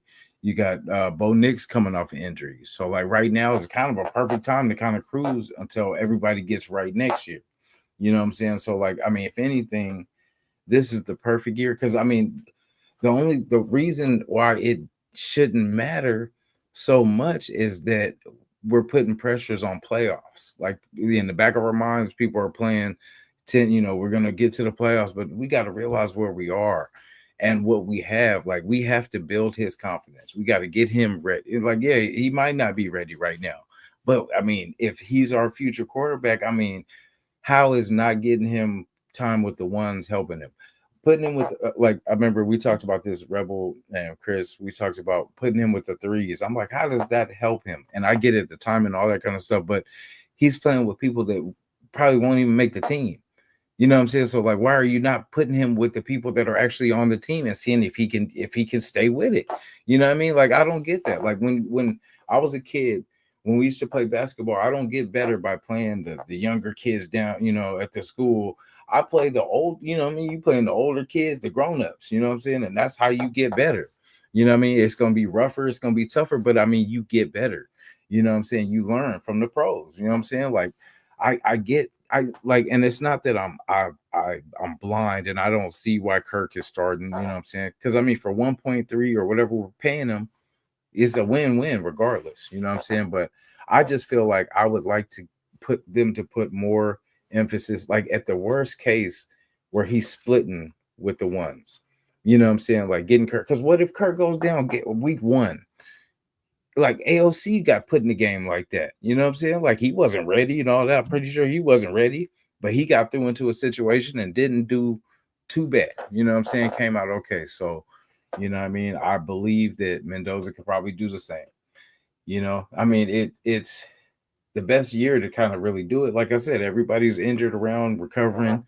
We're the healthiest there is. You know what I'm saying? So there is. You know what I'm saying? So.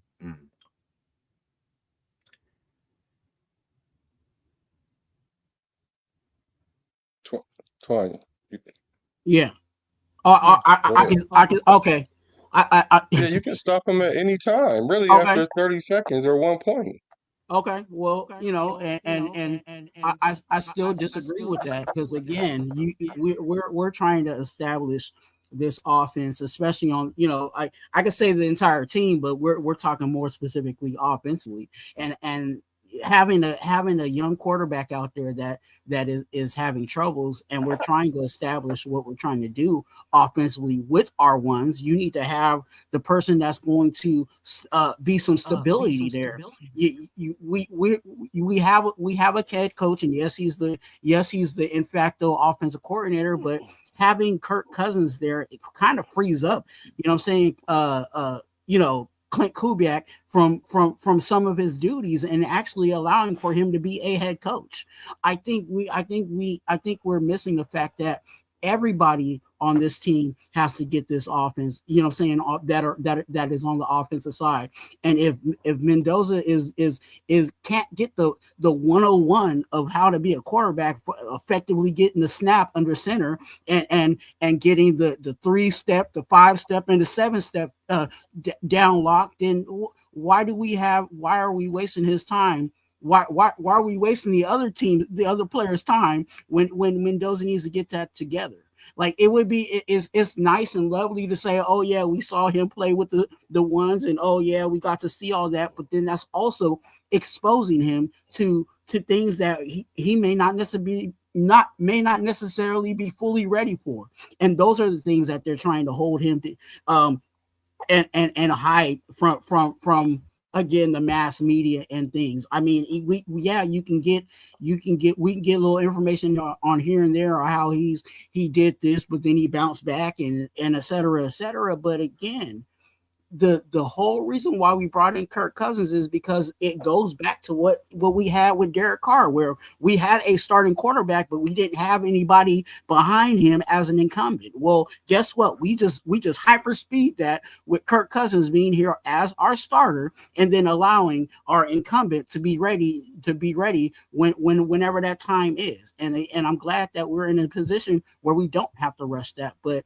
I'm not just gonna throw this rookie out there that can't get the basics down. I ain't even talk about him reading defenses yet. You know what I'm saying? We haven't even talked about that aspect of things. And we know that college football is way different from NFL. And anybody that tells you different, I don't know what kind of ball they're playing, you know what I'm saying, or looking at. So that's why Kirk Cousins needs to be the starter. And I don't see myself moving from that, you know what I'm saying, especially with all the reports that are coming about Mendoza, but even the reports that he's saying about himself. And people are so oblivious to that fact that he's telling you that he's not ready, but we still want to throw him out there. Man. Yeah, I mean, I feel like this team's gonna run the ball like a lot more. You know what I'm saying? Like because if say we didn't have a running game, and you know what I'm saying, it would have been a little bit different than throwing, you know, because I mean, basically, if he can just, you know, if it depends if we can run the ball well. And then like the O-line, it all ties into that. If everything is good with the running game, he doesn't have to throw that much. You know what I'm saying? Like, and we can kind of ease. That's how we'll ease him into it. Like getting the running game going where he's not throwing 35, 40 times a game.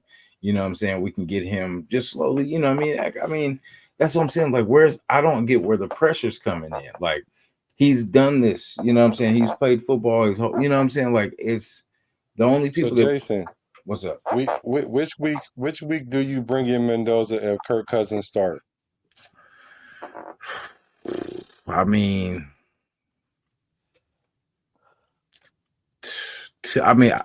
it's crazy because I like Kirk. You know what I mean? Like, I don't like when we do the vet thing. I really most of the time, but for the price, we can't beat that. You know what I'm saying? So like, I would say to be honest, to be fair, because I was gonna say week 3, but to be fair, I would like to see what maybe 5 or 6 games look like. You know what I mean? And if we're just going like 1-6, 1-5 or something like that, I mean, we could do that with Mendoza. And then he needs to learn anyway for the next year. Because that's my thing. Like, he's missing time with the new center. They should be getting their calls and everything together. You know what I'm saying? Like, learning from each other. If they're going to be the future together, they need to learn together. You know what I'm saying? Like, yeah, Kirk needs to show him, but he can talk to him too and guide him through this stuff. Like, he doesn't have to, because I mean, I'm the type of person I could sit on the sideline and watch, you know, all damn day. But until I get in there and I start making mistakes, learning from those mistakes, you know what I'm saying, I'm not going to get better.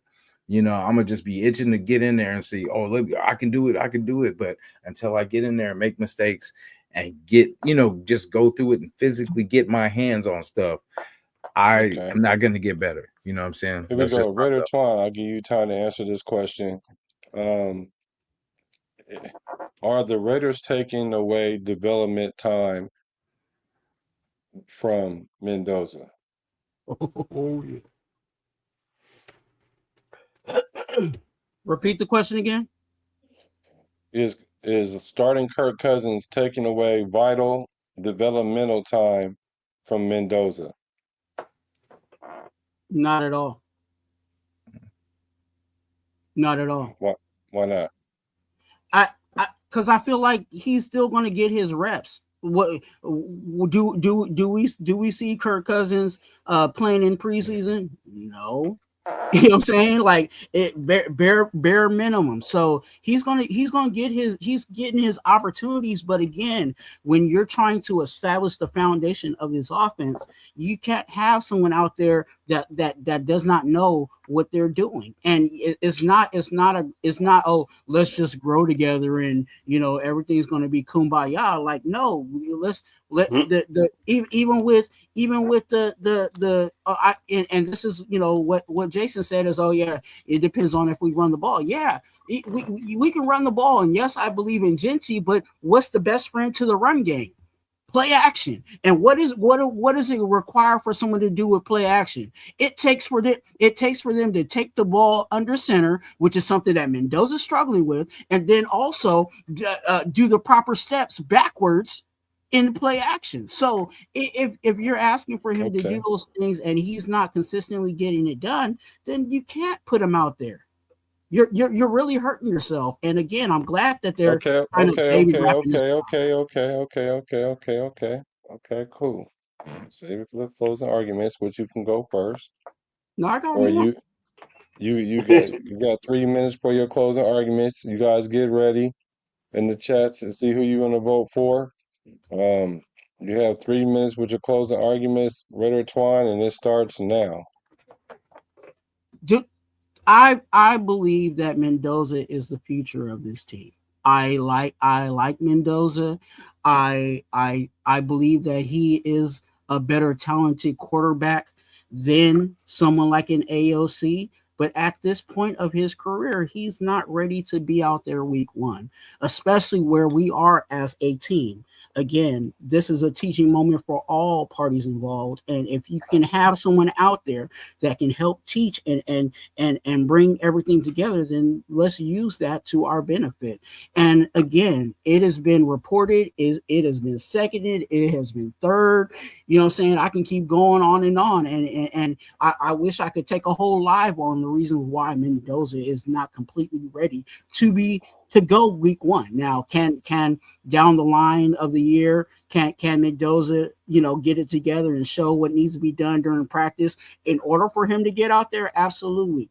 Is it going to take preseason for him to throw a whole bunch of touchdowns and he's going to get out there? I don't think that's the case. So with that being said, I'm on board with Kirk Cousins. I'm not saying that he's going to be the savior of this team. I'm not saying that he's going to lead us all the way to the Super Bowl. But what he is going to do is bring some stability of the quarterback position, and that's what we need. He can't be on the bench and do that for us. I don't see him being an effective teacher, because one of the learning things that you can do, and one of the best learning examples, is to see it physically done. You know what I'm saying? To see an example on how to do it and how to execute. And even Mendoza has said it, how, what's helping him try to get the playbook is how Kirk Cousins has compartmentalized the playbook in his efforts. So there's things that 1 Kirk minute. Cousins is teaching the quarterback, and that's exactly what needs to be done. And again, just because we got something brand new doesn't mean that we need to rip it out the plastic immediately. You know what I'm saying? That's one of the struggles that we've had with a lot of the quarterbacks in the league. Go look at the records of the quarterbacks that got ripped out of the plastic and were starters immediately. You'll realize that it was a losing situation. You can see your time. Oh no! Do I got more time? Yes, 24 seconds. Oh, and let's start looking at all the rooms in our team and see if they're completely ready for a young quarterback to get under center. Are we really trusting our offensive line? Do we really have wide receivers that can 10 actually seconds. catch the ball and be ready to go? There's a lot of concerns offensively that a lot of people don't want to talk about, but those are the things. Another reason why, again, we need to figure out who Kubiak wants and then move forward with our new toy. Okay. All right. Let's get ready.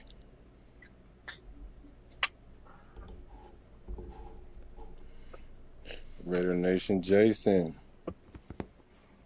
Yes, sir. Let's get it. We Man, have 3 minutes, and it starts now. I definitely, I'm gonna start by saying I definitely respect, what you said. Definitely, I can, like I said, I don't dislike Kirk. Actually like Kirk. I was excited when we got him. My thing kind of just was, I felt like I said, it was kind of a little predetermined, and I feel like when we signed him, it was around the time of after his pro day or whatever. As soon as he had his pro day, then bam, we signed Kirk Cousins. And that kind of was a red flag to me then, you know what I'm saying?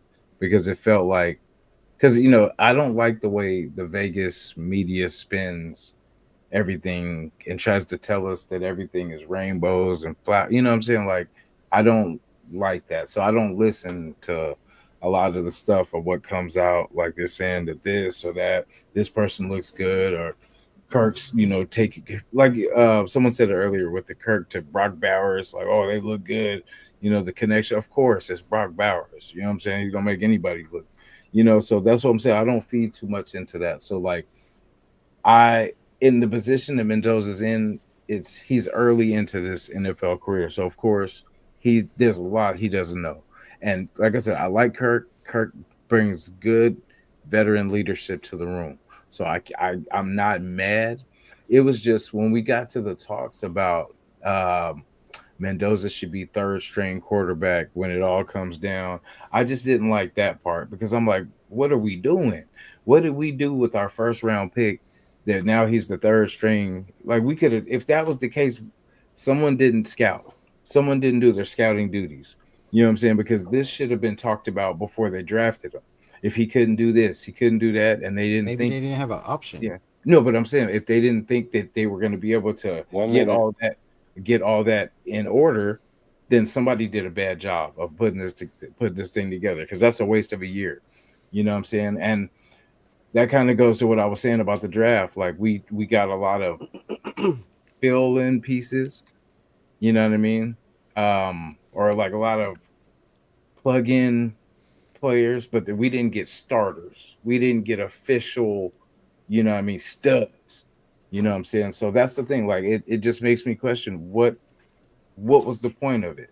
You know what I'm saying? Because remember, this was the plan before we even got Kirk. Or no, sorry, excuse me. That was after the pro day we got Kirk. But I don't know. My thing is, if Kirk goes in, right? Kirk wins 3 games. 10 seconds. How are we feeling? You know what I'm saying? Like, do we feel that was the best decision, or 5 seconds? Should we put more time into Mendoza? Time. All right, fellas. Okay. Very good. Very good. All right, chat. I need to know from you guys, who do you think won that debate? Good debate. Good debate. Who do you guys put? Put RNJ in the chat for Raider Nation Jason, and put T in the chat for Twine. I'm looking for RNJs and T's. RNJs and T's. That one was kind of tough. So let me ask a question. Very good question that was asked from you guys while we do that. Very good question by G Fam. The question should have been, well, a good question to add on is, who start? No, if they, who's going to play the most games, Kirk or Mendoza this year? Who's going to play more games? And you go first, Raider Nation, Jason. I mean, and what's the number? And what's the number? I'm gonna say 6 for Kirk, and I'm gonna say maybe 2 for this is for Rebel, 2 for AOC, and then the rest for Mendoza. All right, Twan, same question. I believe Kirk Cousins is going to play the most games. If there is a situation, it'll probably be later in the season. It might be the change of guard at the bye week because we do have a later bye. I think that might be a ideal situation. If they do decide to go that way, but I'm really believing that Kirk Cousins is going to play more games than Mendoza this season. Barring injury. And I think that and just even further, I think the process is Kirk Cousins starting, and then AOC is the backup. So it might be a situation where Mendoza doesn't even play this year, just depending on injuries. Okay, all right, you guys have it. I'm waiting for the chat to tell me who you guys got. If G Fam. If Well, the the chat don't give question me the is answers, too. I'm gonna go to the guy. Hold on. I'm gonna Can go to I? the guys in Can the I? back. But what's up? Sorry. Can I interject something? If it's gonna spark more debate, then no. No, it's not going to spark no more debate. I'm just okay. Never mind. I won't say that. Yeah, because we're at the verdict now. We're at the verdict at this point. Who do you guys got? Raider Nation Jason Somebody got peeled off. Raider Nation Jason or Raider Twine? I'm going to let you go first, JD, with your verdict. Okay, so my verdict: both guys, absolutely excellent job in bringing your points and counterpoints. Much respect to both of you guys, man. I subscribe to both of your guys' channels. Respect both of you. There's takes, there's pluses and there's minuses. I think the biggest thing we're hung up as a fan per se of wanting instant gratification with the number one pick, but sometimes as a fan we got to kind of put that in our back pocket and just let the process play out.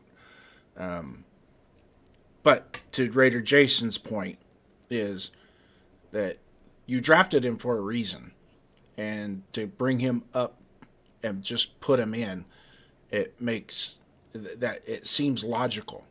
But also at the same time, to Twan's point, and I'm going to hang my hat on Twan, this is where my vote's going, sorry, Jay, is the fact that there's 10 other guys on that team that need to be brought up to speed as well. And to have the guy that's a senior, that's a captain, has been a captain before, has run this offense numerous times and has tons of success with this offense, it only makes sense. Now, whether or not he's trash or garbage or whatever, proof is in the pudding that Kirk Cousins has produced running this offense, and it only makes sense. Now, what both of you guys need to realize, and nobody hit this point, is we're in week 2 of preseason. Things can change. Things can change. So don't get too wrapped up on today, because today's prices are not tomorrow's prices. Okay, so tomorrow's prices might be better than today's prices. So don't get hung up on that. Don't lose sleep over it. But at the same time, whoever we march out that first week, and I'll be in Vegas that day watching it, whoever they march out, I just want to be successful. I don't care if they bring SpongeBob out of the stands to play quarterback the first week. Just as long as it's for the purpose of building this team and do it the right way. And when I say that, team, it's not, I want to develop a quarterback. I want to make this number one pick. He's the number one pick. We got to do that. No. If it means taking your time and kissing the woman slowly on the neck, then that's what we're going to have to do. Okay? Let's not rush into it. But for the most part, I got to agree with GFR on this one, man. Twan dropped the mic and turned off the camera and walked away. So I'm going to go Twan. Nice. For sure. No disrespect to you, Jason. Your points are absolutely valid. No. Not at all. No, agreed. Agreed. Okay, chat. We need you to vote, chat. Chat, we need you to vote. Raider Nation Jason or T for Twine. RNJ or T for Twine. RNJ or T for Twine. Yeah, I think both of them definitely stood firm on their points. Yeah. Definitely, I can definitely see both points of the Raider Nation. And for me, although I'm pro Kirk Cousins and believe he should start, and I think the fan base is a little delusional about how they're going about it. The point that you did make is that everybody's young, and we got this center, and maybe we can put him out there. It's just tough. It's tough, and I'm gonna go with Jason on this one, and I'm gonna let the chat decide. That's my way of weaseling out right there. But no, but I really do like I like your points because it's hard to refute those things that you're saying. So other than the delusion, that's the only thing I can really not from what you're saying, but I'm just saying like people on the extreme of saying we should just start him just because, and you brought more points than that, so that's why I'm gonna give you my vote on that. Hey, can I say one little thing before we go to the chat? It's sure. not going to raise question to what either one of them said. Go ahead. I'm going to say, Black, do you want them to vote on the person that agrees what they think, or do you want them to vote for I the don't care person how they vote, that just vote. I don't care how right? they vote, I just didn't vote. finish yet. I didn't finish yet. Or do you want them to vote on who thought brought the best points up. Okay, I don't care how they vote. They can vote however they choose to Okay, because that's hold what I on, was let me curious. see this. Because even if I say vote for, because for me it's the person who won the debate, right? For me, Hmm. because if I was gonna vote for who I wanted to vote, I would have voted for Twan. But I'm voting on who debated the best, you know. So who? That's what I was asking. Yeah, but I can't tell the chat how to vote really. But I would hope for that they will vote according to who won the debate. Yeah, I just wanted to bring that up. That's all. Yeah, for sure. So, all right, let's go to the chat. It looks like it's tough. It's gonna be. Let me see. Start making it more difficult. Raider Twan. Let me see. My vote is for Candy. Raider Nation Jason. T. Uh, T for Twan. I see T for Twan. I think I'm gonna go. I think the chat has decided to go. Let's see. Any late votes? I think the chat gonna go with Raider Twan. So I think Raider Twan narrowly skins this one out. So congratulations for the next one. And the next round will automatically be um Severe and Rebel. But Raider Twan, hey, good debate, Jason, for sure. Yes, sir. No, I also want to say good debate to Jason. Again, you already know it's all love. You know what I'm saying? And again, I'm just strong on Kirk Cousins setting the foundation for our future. You know what I'm saying? I believe again. I love what we're trying to do with Mendoza. And, I think the idea of having him is for the long haul. So, however long it takes for him to get it, get it all the way down. I'm for it because I don't want to go through this process again. If you guys have watched, my video of are you a Nando sexual? One of the biggest things that I said was I was frustrated and displeased with some people that call themselves Raiders fans that was dancing and twerking for us to tank. And again, a team that says just win, baby, is accepting that. So I wasn't happy with that, and I don't want. I wanted that to be the first time, and I wanted that to be the last time that we ever went into that situation where, again, some people within Raider Nation felt like it was okay for us to tank. And again, for my opinion, and again, my Raider gospel, there's no tanking in Raider Nation. You know what I'm saying? So, let's continue to see how these guys get out there. And again, like Kirk Cousins said, let the best quarterback win. Right. Okay. Let's bring all the guys back on the panel. Let's get back to it.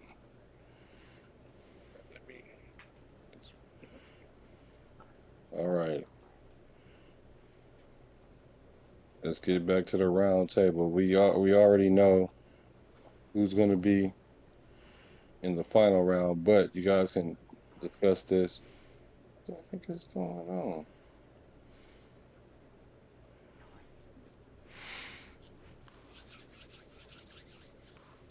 All right. The next question for you guys was Ashton Genty the right pick at number 6? Was Ashton Genty the right pick at number 6?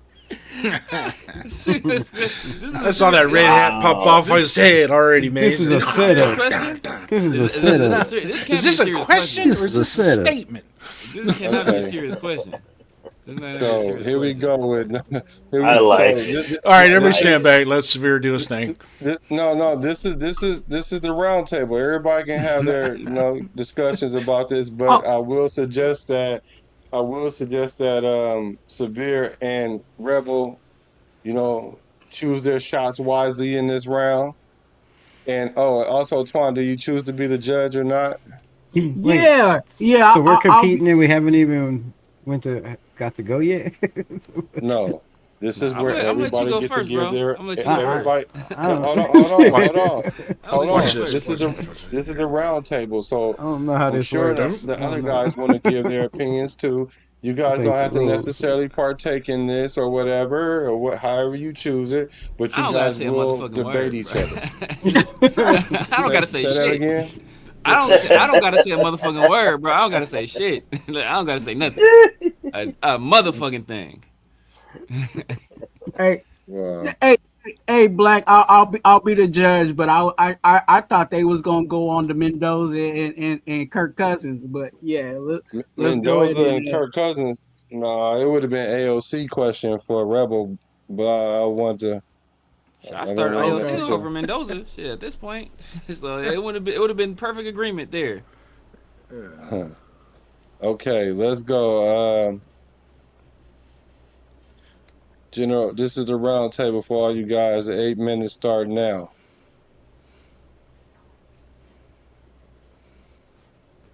Let y'all Anyone go. can Y'all go. go. Y'all. I'm assuming everybody in here is Ash and Genty fan except me. Oh So wow. if we want to do a modified debate and let everybody join in against me, we can do that too. I'm good either way, bro. I hold my own. Uh-oh. We can Was go Genty the fucking- right pick at number 6? No. Okay, so me and JD on the same page then. Okay, so shit. But I'm since good. he is on our team, and I agree with Severe, and you said it in your past episodes, and I actually gave you an amen on that one. Is he a great quarterback? No. Or a great running back? No. Could he be a good running back? Somebody that's serviceable that can help us be competitive? Yeah. He's gonna have his moments, but he's not gonna lock up ESPN anytime soon with that dun dun dun dun dun dun. Ain't none of that shit happening. Okay. But I mean, granted, I like what he did at Boise State, but that was Boise State. Okay. We saw what he did at Penn State and what happened against Penn State in the playoffs. And no fault of his own, shitty offensive line. Well, guess what? First year in the NFL, shitty line. So it was just wash, lather, repeat for him. He just changed uniforms. That's all that happened. I would have preferred to see a little bit of him in the SEC doing that kind of shit. And then I would say, okay, let it be. But for the most part, there were spots last year where he looked good. Okay. But spots ain't going to do shit for us. We need more than spots. We need week in, week out, tote that rock 80 to 120 at any given time, and effective 80 to 120 at any given time. Not just putting numbers up so their fantasy football leagues look good.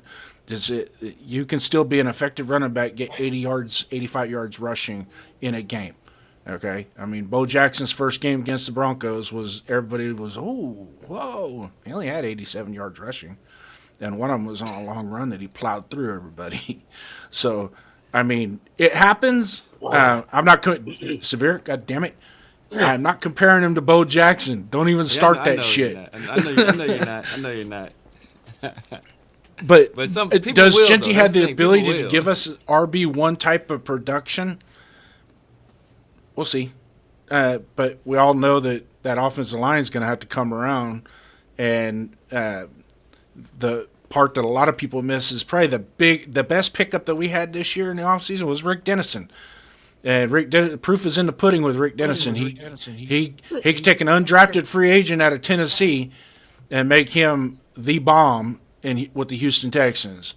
So he has the ability to do it, and he's done it several times, not just with one or two. Everywhere he goes, he solidifies the run game with how he coaches his offensive line, and that's, of all things that I've heard in preseason this year, is the offensive line is getting coached. Okay, so the offensive line coach is coaching the guys. So just that fact in and of itself is going to make it that much better. So we'll go from the 34th best offensive line to at least the 20th best offensive line just with the coach. Now throw in a Linderbaum there, solidifying our guards with some upgrade, with our developmental guys that step up their game. who knows? We could probably get up into that top 15 on an offensive line, which in turn is going to give Genty some yards. That's my take. But as far as picking Genty at number 6, no, I don't think that was the right pick. I don't. Okay, I'm gonna say the same thing. I'm gonna keep it short, a little shorter though. But I don't think Genty was the right pick at 6, and I'm gonna piss a lot of people off. I'm gonna say, we could have, picked up an offensive lineman at 6, and we would have been a lot better off for it. And we could have gotten Jeremiah. We could have traded back, not got Mendoza this year. Traded back, got Jeremiah Love, the running back from Notre Dame, who's way better than Genty. And Look at all the wisdom on this side of the screen. All the wisdom over here. All the wisdom. You see that? You see those grays? That's wisdom. You better listen to these men. No, they know what they're talking about. Was it a mistake to take Ashton Genty at 6? Does a bear shit in the woods? Sometimes. Bear shits in the woods. You know what he wipes his ass off with? A rabbit. So that's how it works. Let me jump in and say this. I really don't want to get into the debate because this is my time to be the judge. But whoever thinks that Genty is anything close to Bo Jackson, that's diabolical. That's all I wasn't comparing him. I was only saying I'm just saying Bo's first game was only 80 yards. I'm just saying whoever believes that, I admit I don't think there's anybody on the panel that believes that, but whoever's listening to this, if you believe that Ashton Genty is Bo Jackson or even close to comparison to Bo Jackson, that's diabolical. Yeah. Does anybody, don't take Jason, what I said as a how comparison you feel, either. Yeah. And look, and he said, hold on, Sabir. Jason, you what you thinking? I mean, it was early at 6, you know what I mean? But everybody think that. Well, I mean, to be honest, because especially when you look at how everything shook out in the draft, and I would have went because I mean, look how the line shook out. We could have definitely used the lineman better, you know what I'm saying, and that like a tackle in that spot, you know what I mean, rather than hopefully we'll see what it looks like in this, with Dennison and all this, see if that'll even matter. And then if he gets better, then cool, you know what I mean? But as far as 6, that is a little early. You know what I mean? But I mean, Brock, look at Brock at whatever we get 13 or whatever we got him, that was supposed to be early. You know what I mean? And he ended up being our Brock late. Top. Brock late. People thought the Chargers was gonna take Brock instead of Joe Alt. Yeah. The only thing what dropped Brock was he was hurt. He didn't go through the off season stuff because he didn't run at the combine. He didn't do anything at his pro day. Because people swore up and down that he was gonna go to the Chargers. And when the Chargers elected to go Alt, he kind of fell to us. People didn't think we'd take him because we just drafted Mayer the year before, so they assumed we'd go Fuaga or go another offensive lineman. But I mean, drafting Genty at 6, it was a I wanted Fuaga myself. It was complete. I mean, Brock after his first year was a lot of people said he's already the best tight end in the league, right? Top 3 at the very least. Ain't nobody saying that shit about Genty. So, I mean, okay. Ain't a motherfucker. And that's 13-6. Yeah. So Rebel. That's 13-6. So Rebel, let me make sure. So do you think Genty was a good pick at 6? Do I think he was a good pick or the right pick? What's the original question? Is it a good pick or the right pick? The right pick. The right pick? Okay. I mean, let's not. I mean, with no y'all quarterback. Understand what I'm saying, but if y'all want to split that hair, cool. Let's just say the right pick. I'm saying good pick or good picks. I think he's about to. If you say right pick, I think he might change the answer. So was Genty a good pick in isolation? I mean, in isolation, was it a good pick at the time? No, but if you look at if they were, because we don't know in the building, right? Thank you guys. Yes, he already won. We don't know in the building what they were thinking, right? If they already had a plan for the future of bringing in Pete Carroll with Ashton Genty and then, moving on, because obviously Pete Carroll wasn't the future. He was only going to be there for 1 year. That's what everybody, suspected. So if the plan was to go out and get a new coach and build for the future, you already have your tight end, right? You already have, second and third round picks. You already have your left tackle. You needed a quarterback. So if the plan was to get Ashton Genty and then get your quarterback this year and the tank, then yes, then yeah, it was absolutely a good pick. But with the coaching staff we have now, I think, you know, and Rick Dennison in the building, I feel like whether it was a good pick or not at the time, I feel like it's going to turn out to be a good pick, right? Mike Washington in the building, you know, he's going to take some reps away from him. It's a different 1-2 punch. Ashton Genty won't have to carry the load. They have to get a right tackle that can block in the run game. I think that's that's going to be a big part of it. You can only run to one side. It seems the left side because Colton Miller's damn good at blocking or run, I guess, behind Tyler Linderbaum. So, you know, was it the right pick for the position we were in at 6? No, because, you know, you had Marvin Mimbu there. You had receivers there. I mean, you could have went a bunch of different ways. So, you know, was it the right pick? No. But was it a good pick? I feel like Ashton Genty will be a good pick for the future. I really feel like he's a 1,200 plus yard per season with another, you know, 400 or 500 yards out of the backfield, maybe even 6 in his Kubiak system, right? He can catch out of the backfield. He can make plays.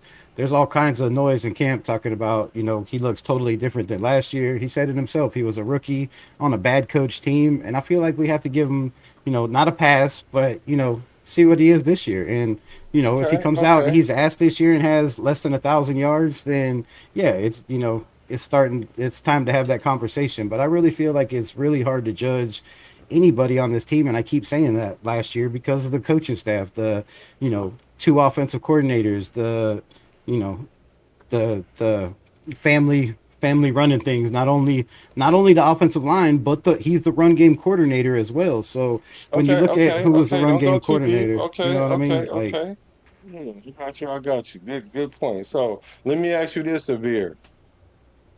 Should the Raiders trade AOC? Should they trade Aiden O'Connell? Yes.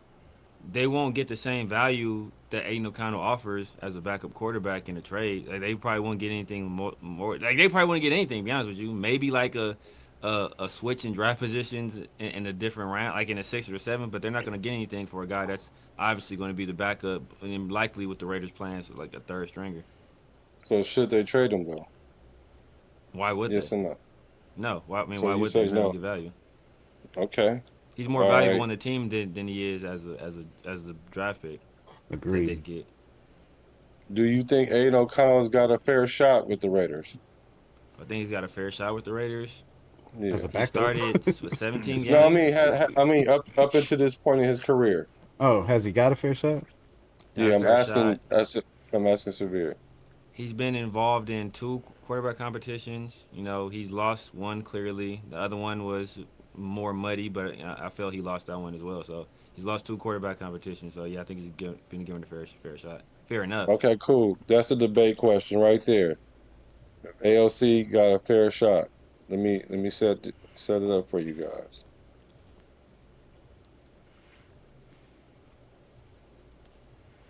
So we all agree Ashton Genty wasn't the right pick then. So I'm just making sure. That's what it sounds like. Well, thank you. I don't want to have a conversation later. I think he will be the right pick. I'm glad I didn't beat everybody into submission enough. I think he'll eventually be the right pick. I wasn't there. Like, does he get another contract? You know, that's left to be seen. But if he could take us to the playoffs and be that guy with Mendoza and Brock Bowers, I feel like he'll turn out to be worth the pick. Yeah, I'm not a Genty hater. I'm not a Genty hater. I just don't think it was the right pick at 6. Exactly. Like I've said before, I don't think Genty. Just like I don't think Mendoza was the right pick at number 1. I'm sorry. Yeah, I don't think Genty's a terrible player, but when I draft a running back at 6, he needs to make an instant impact. He needs to be an offensive weapon in and of himself. I shouldn't have to pay damn near $30 million a year for a center, hire the best offensive coordinator in the league last year. Like, you know, I shouldn't have to do all these things to get production out of you. I shouldn't be the 32nd team in rushing the year before we draft you, rush for less yards the next year, and be the 32nd rushing team again. Like, that shouldn't be the case. So if you're a generational player like I'm told you are, like everybody said you are, because what you did in a weak conference, then you need to show that immediately in the NFL. And it doesn't have to be an every game thing. Show it on a consistent basis. So, I mean, we talked about Bo Jackson having like 80 yards his first game. 80 yards over a 16-game season is 13. Like 1,300 yards or something like that. Well, what was that offensive line rank though? That helps. Like he was on a team with Marcus Allen that was running for over 1,000 yards every year. You know what I mean? Like Yeah, but Okay, look, okay. and you had Marcus Allen Okay, blocking for save you. it, save it, save it, save it. Okay, let's get to the Marcus let's Allen go not a to the fullback, round but he's table not a real about fullback. AOC. I know, but he was still blocking for him. I'm saying. All right, I here mean, we go. We that about to wasn't go. helping. We about to go. We about to go to the. We about to go to the. We about to go to the opening statements here. Raider Twine, choose the person to go first, and then with the in the next round in the cross, that person goes. The opposite person goes first. So, Raider Twine, who do you choose to go first? Yeah, I think I'm gonna go with Rebel on this one. Okay. Let me get the clock ready. I'm gonna give you guys. Let me go ahead and give you guys 10 minutes. What are we talking about? Was Aiden O'Connell Has given a Aiden O'Connell got a fair fair chance? shot? Oh, has he got a Fair fair shot. chance in his career? Yeah, with the Raiders. I think All this is right. already. I mean, let's just look at Well, the coaches he's had. My turn. My turn. no, You go. Oh, you know, I thought you no, said this is. go. Oh Oh wait, wait. no, I'm sorry. I'm sorry. I'm confused. Yeah, I'm confused. Oh, yeah. Go okay, ahead. okay. You guys got 8 minutes to go. You guys want to go right into the debate about it? Yeah, let's 2 minutes opening statement. 2 minutes opening statements. Actually, good point. 2 minute opening statement. I'm glad you was confused for a second. All right, 2 minutes opening statement for you. 2 minutes opening statement for you, Rebel. Starts now.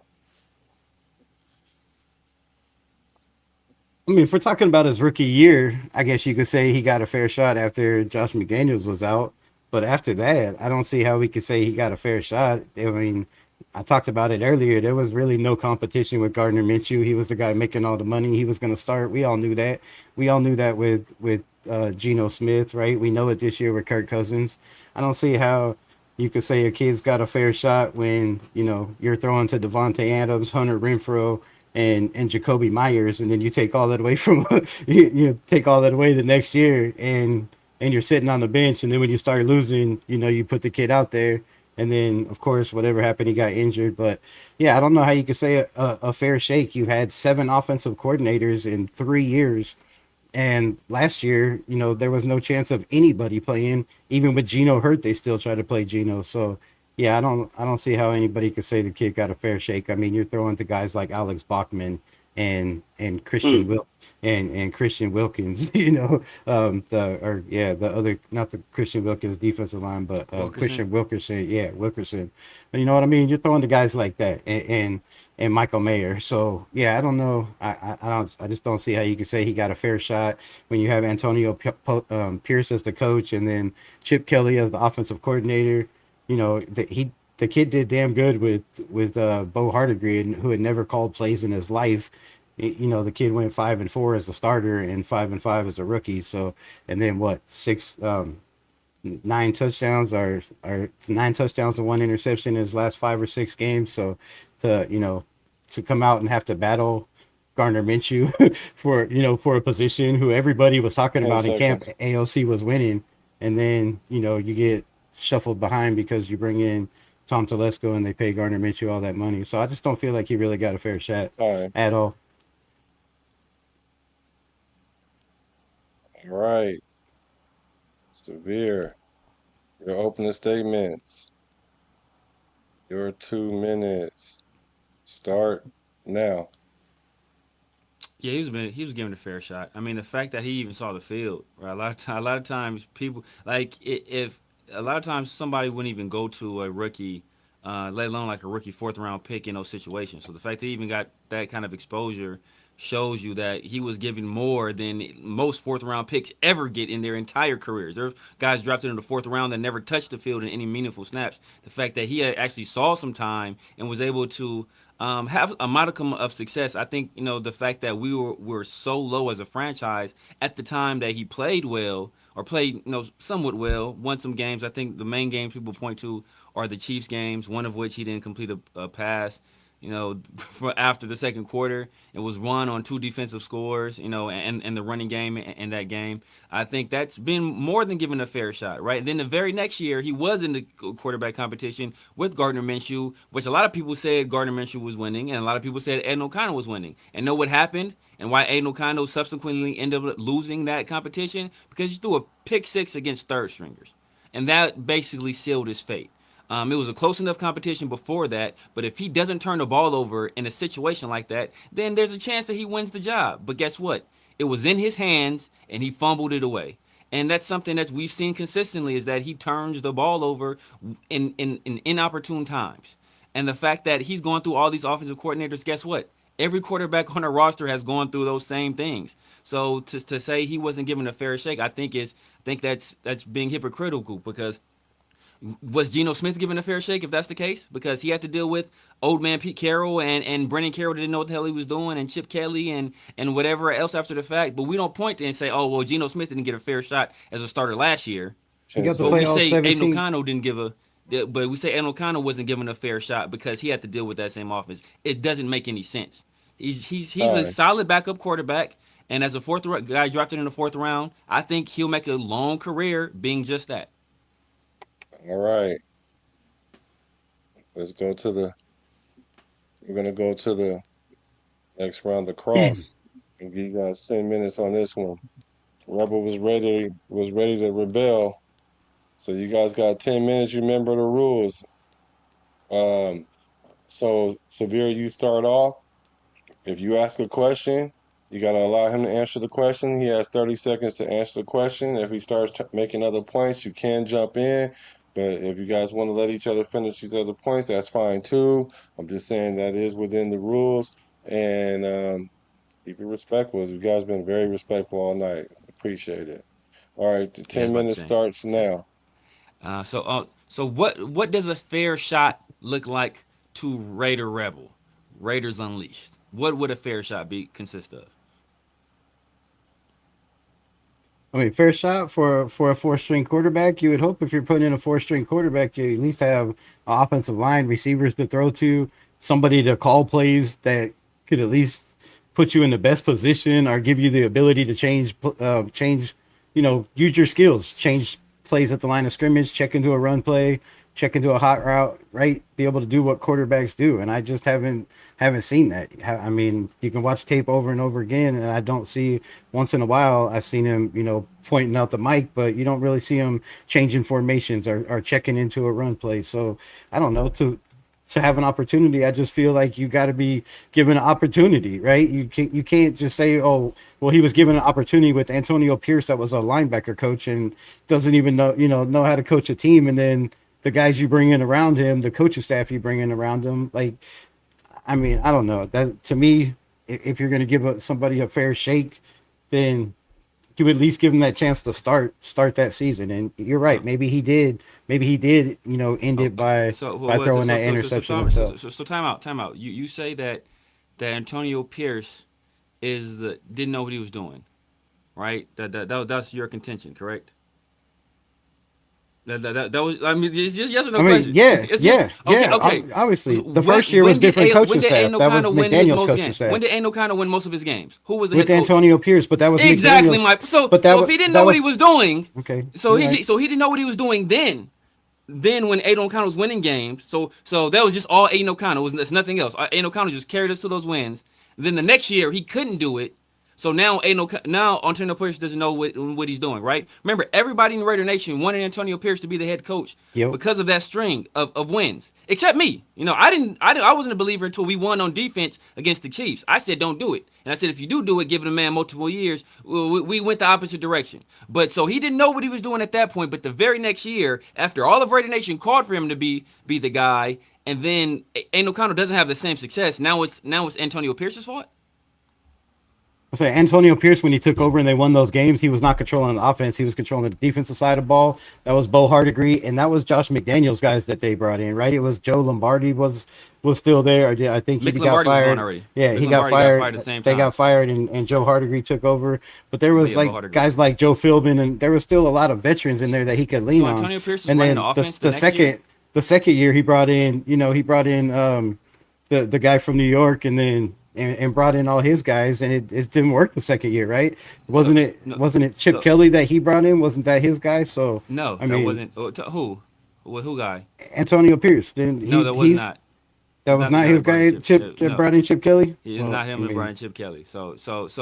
I mean, not Chip Kelly. Chip Kelly. Luke Getsy. My bad, Luke Getsy. He brought. Yeah. Well, that was he wanted. We all know who he wanted, and he wanted Cliff Kingsbury. Yeah, and the Raiders. He bounced. And the Raiders. Yeah, the Raiders didn't do what they needed to do to make sure they had Cliff Kingsbury in hand, and then Cliff Kingsbury went on to the Commanders, and Jaden Daniels had the best rookie season of any quarterback of all time. So that's not on Antonio Pierce. He also wanted a quarterback too.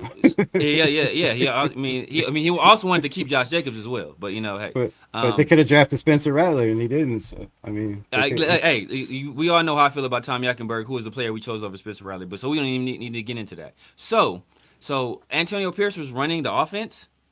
Who was the offensive coordinator? Say Bo Hardegree was the offensive coordinator. No, I'm talking about his actual year of being the head coach. Who was the offensive coordinator? It wasn't Antonio Pierce, was it? No, it was Luke Getsy. It was Luke Getsy. And then the Turners. So it wasn't Antonio Pierce that was running the offense. So that's what I'm saying. We want to blame AOC's mishaps on Luke. I'm not blaming or Antonio Pierce. I'm But not it blaming wasn't him who was running offense. On Antonio Pierce, because Antonio Pierce said afterwards that he wanted AOC to start, that he was outvoted from the guy that he brought in, and Luke Getsy and Tom Telesco. Let me ask you this. When Aiden O'Connell was a starter that year for Antonio Pierce, and Luke Getsy was the offensive coordinator for most of that year, who was our starting tight end? It was Michael Mayer. No, it was not. It was not Michael. Oh, wait. Yeah, you're right. Who started? It was Brock Bowers. It was the year we started. The year Antonio Pierce was the full his first coach. his first head coach year. Yes. I thought you meant the not the interim year. It was Brock Bowers. Earlier in the conversation, we were talking about Kirk Cousins, and what statement did you make about a quarterback throwing to Brock Bowers? Did you not say that any quarterback could look good? Every quarterback looks good throwing the Brock Bowers. And Aiden O'Connell had Brock Bowers the entire year, did he not? Did he? Yeah, and that Did he look good enough to be named the starter outright at any point? I mean, I don't know. I thought he did, but obviously they didn't think he did. So, apparently like not. You said, he lost it because he lost it for that interception. In the very next year, they tried to trade for Matthew Stafford, and that was unsuccessful, and then subsequently traded for Geno Smith. So Aiden O'Connell had Devontae Adams, Jacoby Myers, Trey Tucker in the slot, Michael Mayer, and he was good, and Brock Bowers. And he was good his rookie year, but then the next year that wasn't his rookie. Well, the following year, you took Devontae Adams. He didn't have Brock Bowers his rookie year. They got rid of Hunter Renfrow. He didn't have Hunter as a rookie either. His rookie year wasn't Hunter Renfrow still on the team? No, he didn't have. He didn't have. I thought Hunter was already dealing with whatever he was dealing with. He was already out of the league. He didn't have Brock Bowers. Yeah, well, you still had Jacoby Myers and Devontae Adams. And he had that the next year with Luke Getsy too. Until the safety until they blanket. asked for the trade. Yeah, until they asked for the trade. So he had that his rookie year as well. His that next year as well with Luke Getsy there. So and he still didn't look good enough. So my point is that, and it's not to trash Aiden O'Connell. I think Aiden O'Connell is I think he's an NFL caliber quarterback. I don't think he's a starting caliber quarterback. I think he's a guy that will make a lot more money than a lot of these other guys because he will be in the league a very long time as a backup. And I think after that, he will go into coaching. But I don't think he's a guy, especially on this team, that's going to elevate the people around him. I think he needs more around him to be successful, and we're not in a position to do so. And that's part of the reason why I didn't want to draft Mendoza, because I don't think Mendoza is a guy that lifts everybody. I think he's a cog in the system. So I don't think either one of those guys should be the guy for our team. But now, we're stuck with both of them, and I've said it before that if Kirk Cousins is a starter, I think Aiden O'Connell should be the backup, because first of all, we've seen Aiden O'Connell have an opportunity to come in games where he didn't start, come in and have some success. We've seen him be named starter a week on short notice and go in there and have some success. He's used to that role, but generally in games where he's named the starter early, a la the Minnesota game where we lost 3-0, he struggled. So So Sabir, let me cut you off Yeah, there. but then the next week he 1 come out second. and threw 4 touchdowns in the first half. Okay. So what He's do you think also about 6-1 when they rush for over 100 yards. It should be 7-0. I mean, Okay, the one more. dude's Okay, 2-0 so against Kansas City. He put up 340 I and don't 2 want to mute your touchdowns mic. I don't want to mute in your a mic. loss to Kansas I don't City. want to mute your mic. I don't want to mute No, your that's mic. the JPJ fumble. Hold on, JPJ snapped the ball when nobody was looking. fellas. No, Fellas, he hold did. He on. gave the signal, and then there was no. he gave the on, signal because nah, it's Dylan on. Parr. Because in It's our on film. system, It's on film. We and can break that's it down. It's on. You can look at it right at it. He's looking this way, and there's no JPJ just snapped the. Okay, Sabir. he gave I the would like signal for to you guys Dylan. to Dylan stop. Parham Hold is on, the guy that makes the signal in a silent count. Sabir. I know what I'm talking about. Hold on, we're running out of time. So what do you think about AOC saying that he wants to be a starter? Since you say that he's a serviceable backup source, and how do you think? How did you feel about that comment when he made it? I love that comment. There shouldn't be a single player in the NFL that should say I'm okay being a backup. If you go in a camp or in OTAs, in a training mini camp, training camp, OTAs, any of that, and saying okay, yeah, I just want to be a backup. Nah, bro, fuck you then. Get the fuck off my team.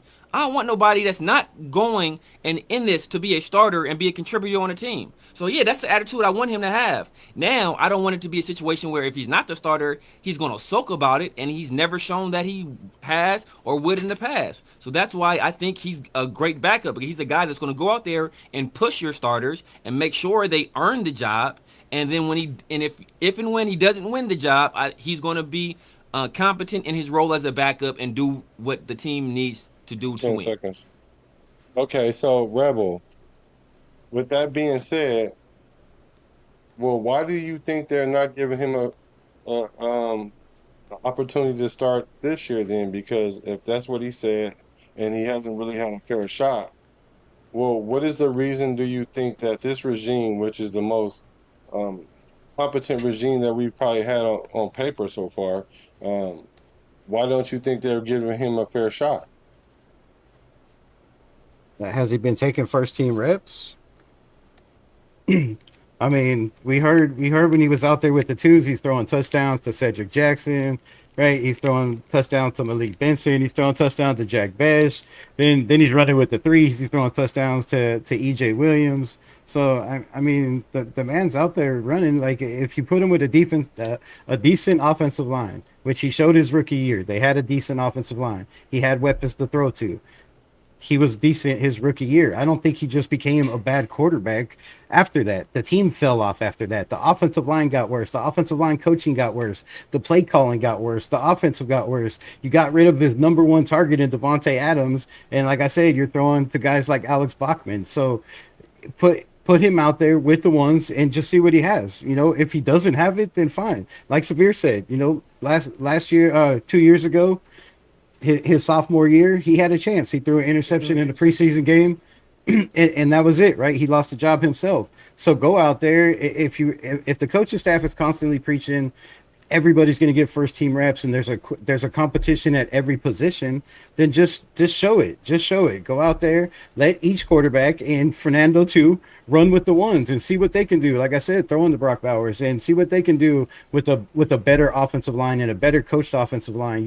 You have a better center you're not gonna have somebody pushed in your face constantly. I mean, you still have struggles at the right tackle position, but maybe Trey Zune could take that over by the time the season starts the way he's been playing. You're right. They said they're going to find a spot for him, and maybe that spot is right tackle, because DJ Glaze is constantly, we hear, getting beat, over and over again. Yes, it's just not just Max Crosby. So, put him out there with a good coaching staff, a coach that knows offense, that knows how to scheme guys open, a guy that's going to put him in the best position to win in the preseason, and see what the young man has. Right, Kirk Cousins, like I said, he's just where he's at because of the relationship they've had. They know from his body of work what he can do. He's the veteran, but there's no proof that Kirk Cousins can still be Kirk Cousins coming off that injury 2 years ago. Okay. Land it, because you got your closing arguments. Save some of those haymakers for the closing arguments. So you went So Severe, you went first with the. Yeah, you went first, and then so you will get your Rebel. You'll get to start your closing arguments. You're gonna have 3 minutes. Let me get your. You get your 3 minutes, and also here's a comment for you to address inside of your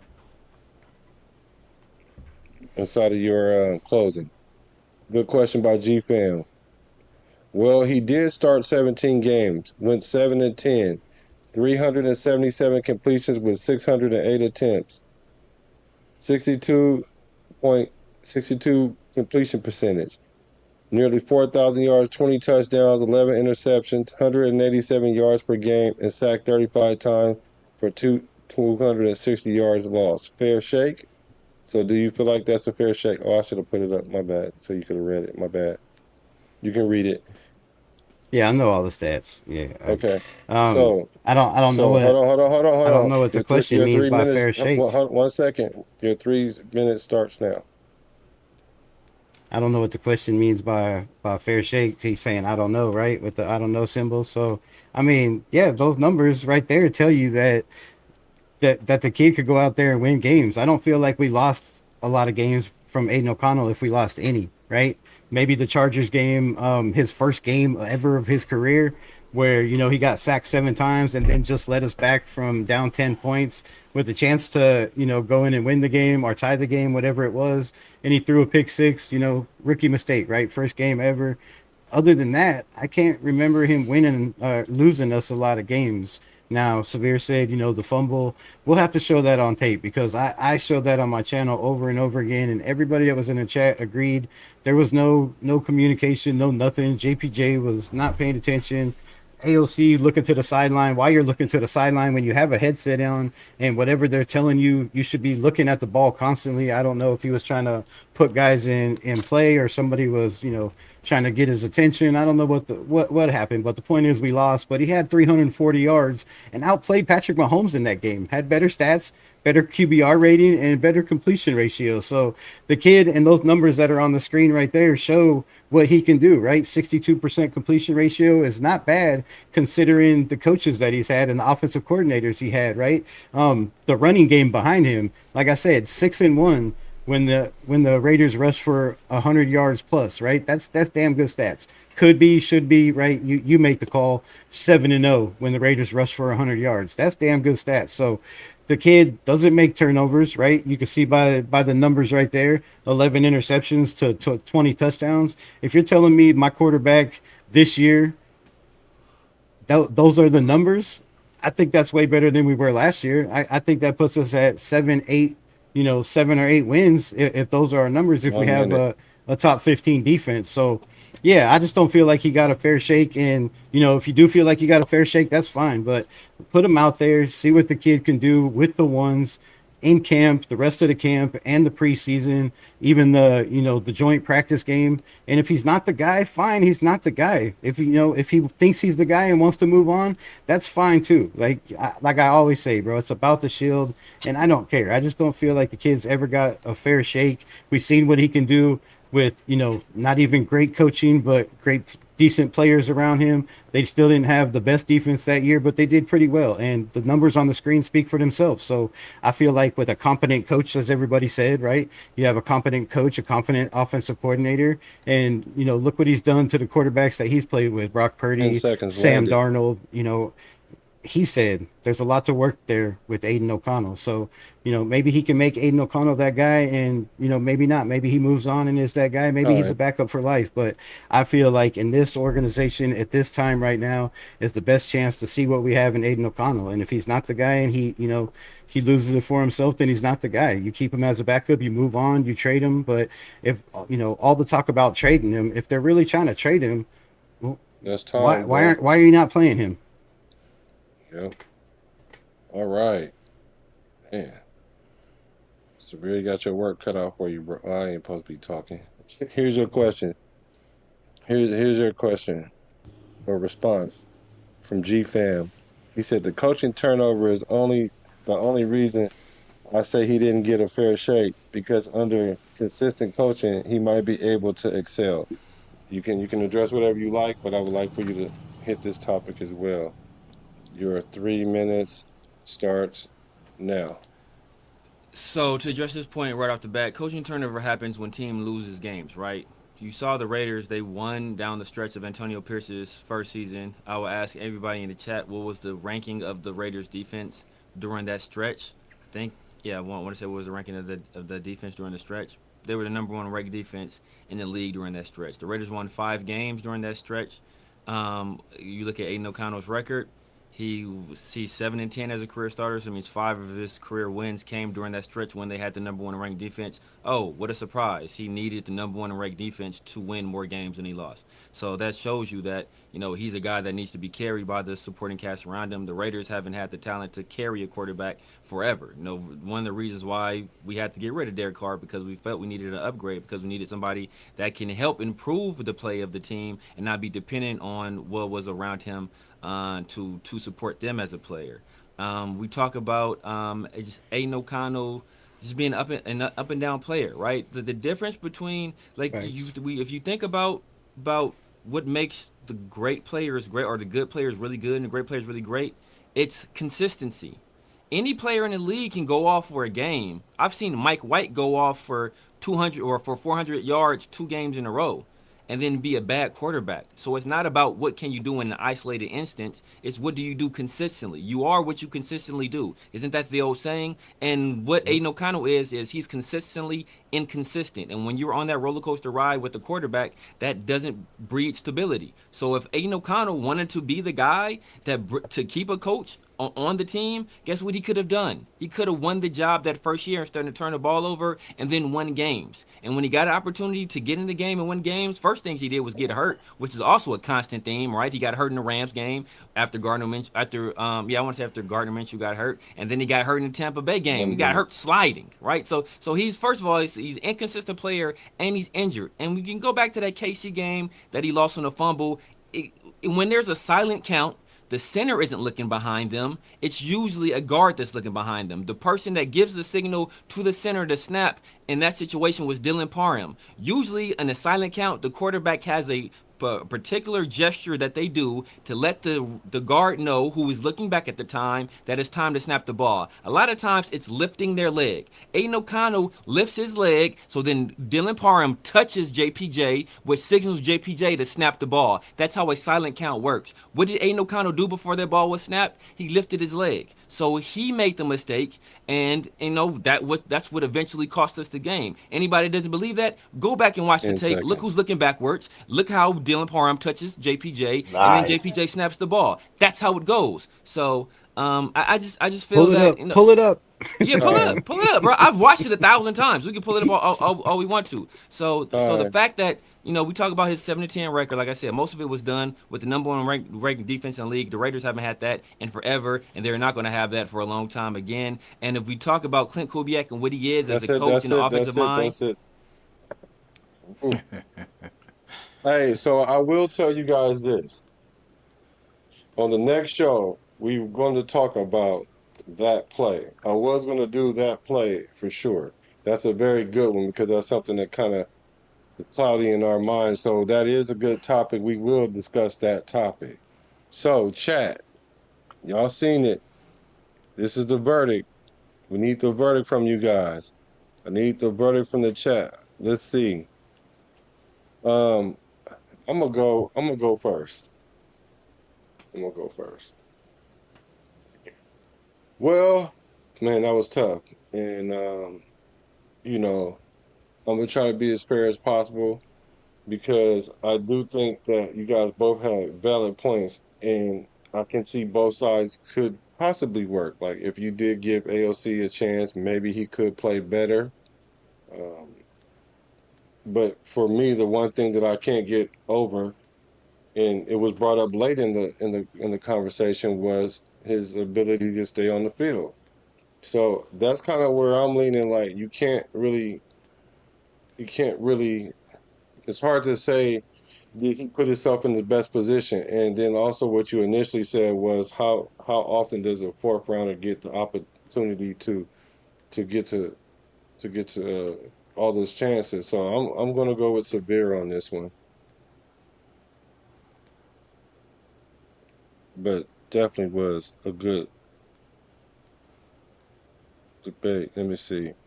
Let's see. Ritter Twine,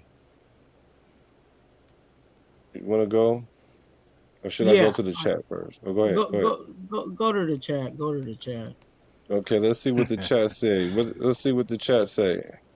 Um, I can give. Let me see. So I'll give you. It's Severe, Rebel, Severe. Can I just Yes, say I feel like this is AOC. an unfair topic because nobody likes AOC. No, I'm just kidding. You got your whole chat in here, man. Your whole chat like is AOC fans. My boy be riding with AOC. Respect. This is tough out the chat. I think I'm Rebel win this one. I think I'm gonna go with the chat and give this one to Rebel. Give this one to Rebel. Can I disagree? I think Severe had better points. I mean, for real. We got flight. We got flight. Oh, is that what that was? Was that a flight? That's flight. Is that a flight? That's a flight. I mean, we do have one more judge. Do you want to go to the one judge or do you want a flight? You want to wait for that? I'd wait for the judge, man. You've already got him. You got the votes in. It's 1-1. It's 1-1. You got a 50-50 chance of winning. And I didn't Yeah, already it's shit on Genty, 1-1. so Twine might have something against me, man. So, you know. Hey, I got a full clip. You know what I'm saying? I got a full clip. I ain't forfeiting. I just say he did have damn good points. I'm just saying. I just wanted to throw that out there. No, go ahead. Go ahead, Twine. He did have some damn good points, though. Nah, you guys definitely, you know what I'm saying, that was a good fight. You know what I'm saying? I don't you know, if I was paying pay-per-view, you know what I'm saying, I felt like I got my money's worth, you know what I'm saying? With AOC, I felt like, you know, he was put in bad situations, but I also have to push back on that, even with that being said, because I think all of our quarterbacks that we brought in were in those similar situations. You know what I'm saying? We can start from Derek Carr all the way to, you know what I'm saying, we probably can go further than that, but you know what I'm saying, we can go from Derek Carr all the way to now, and some of those things that, you know, we're asking or would like to get for AOC in an ideal situation are not necessarily what we have here. I also feel like reps are, you know what I'm saying, reps are not given, but they're earned. And I think in this situation with AOC, I think there's, you know, he had opportunities to, you know what I'm saying, you know, knock out the champ, you know what I'm saying? And in boxing, you know, if you're not the champ and you're the challenger, the only way that you'll win that fight is if you knock out your opponent. And unfortunately, he was put in a lot of situations, or a few situations, where the head coach was definitely fighting for. This ain't boxing though. Boxing is a single sport. This is a team sport. We talking battle royal or something like. But can somebody kick Genty girlfriend out the chat? Who's his Henrietta girl? Genty's girlfriend. What? But it still ties into the battle, right? The battle between two quarterbacks. What quarterback is the better quarterback? Who's the one that's producing? Who's the one that got, again, everybody, you know, put together? And I think, unfortunately, AOC was put in position to knock out whoever that, whether it was Minshew or whoever was ahead of him, and he failed to do that. There it shouldn't have been a situation where it came down to a tie if he was really so wanting to be a starting quarterback for this team. So my personal opinion, I love AOC. I think AOC is not a starter. I think he is a great backup. You know what I'm saying? And if you ask me, the pecking order of what we currently have right now is Kirk Cousins, then AOC, then Mendoza. And I'm not willing to, especially where we are with our team, I'm not willing to give AOC some first team snaps, because there's a lot of things that need to be developed and established, that we don't need to have the extra competition in the number one spot. So if But he what if needs, we're developing them and establishing them for the wrong player? What if Kurt's slow ass ain't that? What if his timing is off and his rhythm is off? We won't know if there's not a competition. But that again, still that's still not the discussion of what we're trying to do here. Like it has already been placed that Kirk Cousins is the foundation, and then AOC comes behind that. So I'm not going to manage. I'm not going to waste first team snaps. You again, snaps are not given, or reps are not given, they're earned. So wherever AOC lands in that pecking order, he needs to be shredding whoever it is. If we have a 4-team squad, AOC needs to be out there shredding in order for him to be that, move up the ranks. So that's where I'm standing on that. So with all that being said, I do feel like Severe had a stronger case. I think both you guys again brought a lot of things to the table, but I think again AOC had his opportunity, but he just did not. When he stood in front of the champ, he didn't knock him down. I mean, he beat Kansas City twice. They were the champs. They beat Kansas City twice. Derek Carr only beat him 3 times in 9 years. Jack Jones and what you call it beat him 1 time.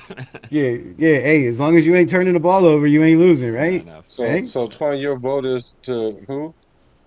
My vote is for Severe on this one. All right, Severe. Really good. All right, Severe wins the final battle of the evening. Any Best words? for last. Yeah, man. It's a few things that I was gonna say. I didn't really get into my bag. I had a lot more I was gonna say, man. But like I said, man, I was gonna talk about Kubiak. There's a lot more I was gonna get into. I was gonna get into, man. But yeah, man, I appreciate you guys for giving me the win here. Like I said, we talk about a fair shake with Aiden O'Connell.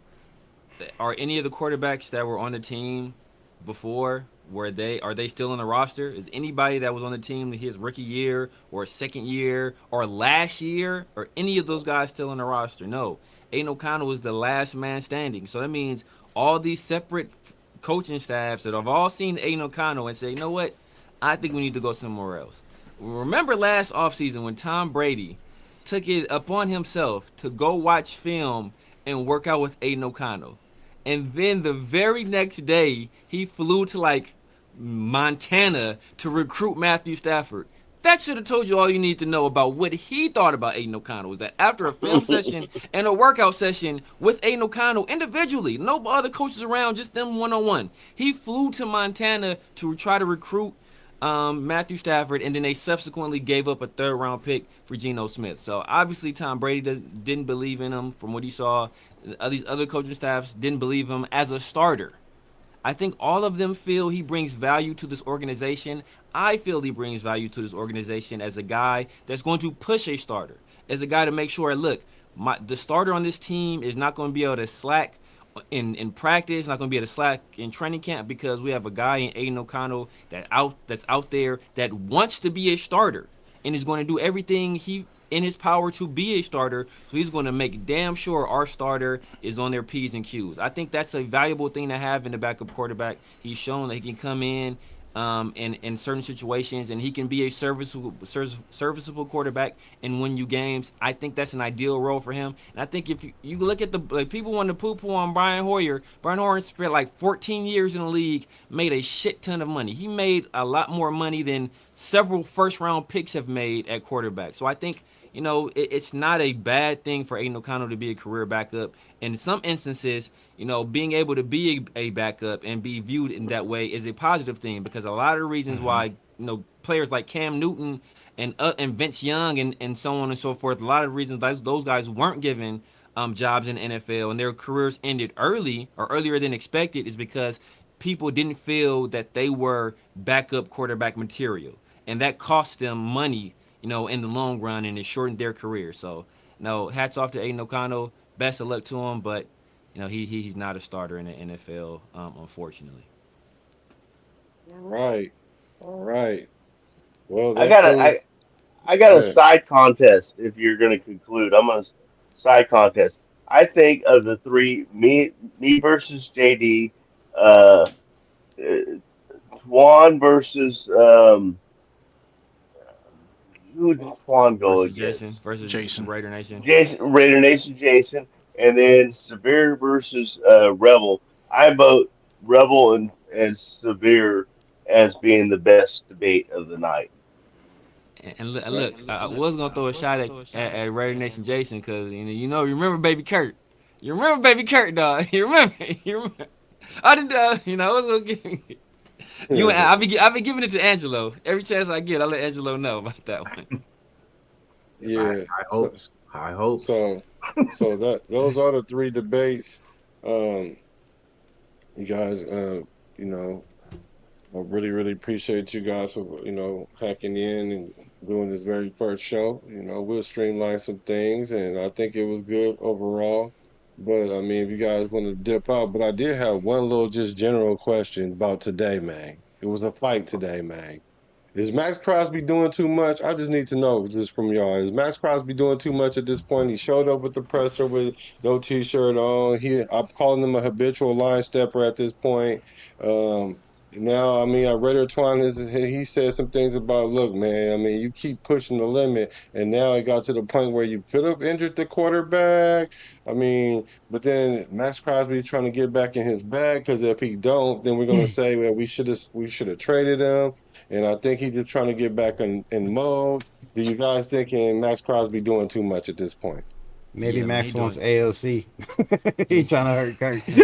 I think Max doing too much, man. I think Max doing Yeah. too much, and it's a tough situation because obviously Max is into a Brock. I mean, Brock doesn't have the personality. Ashton Genty doesn't have the talent, and we have yet to see what Fernando Mendoza is. So right now, Max he's the face of the franchise. So it puts players in a tough situation where Max keeps habitually doing things to the quarterbacks that they tell him not to do. They keep telling him, don't make contact with the quarterback. Don't hit the quarterback. He's done it every year. He brags about it on his pod. He's done it every year, and he brags about it on his podcast. He's a And rebel. people really can't do anything about it because are you going to be the guy that knocks Max Crosby out or socks him in the jaw, breaks his jaw, and he's out 4 weeks? Are you going to be the dude that does that? And if you do that, do you expect to make this fucking team? You're not. You're not He'd going to be make famous. the fucking team. So the only person that's in the position to do something did it, and that was two people, and that was Kirk Cousins and Clint Kubiak. Those are the only two people that can really hold him accountable. Because if anybody else tries, it's going to be an issue. So I mean, I look. I love the intensity. I love turning up the temperature in practice. I'm all good with that. But there's a time and there's a way to do it properly, and there's a way not to do it. And Max seems to always find the way not to do it. I agree with that. I agree with that part of it.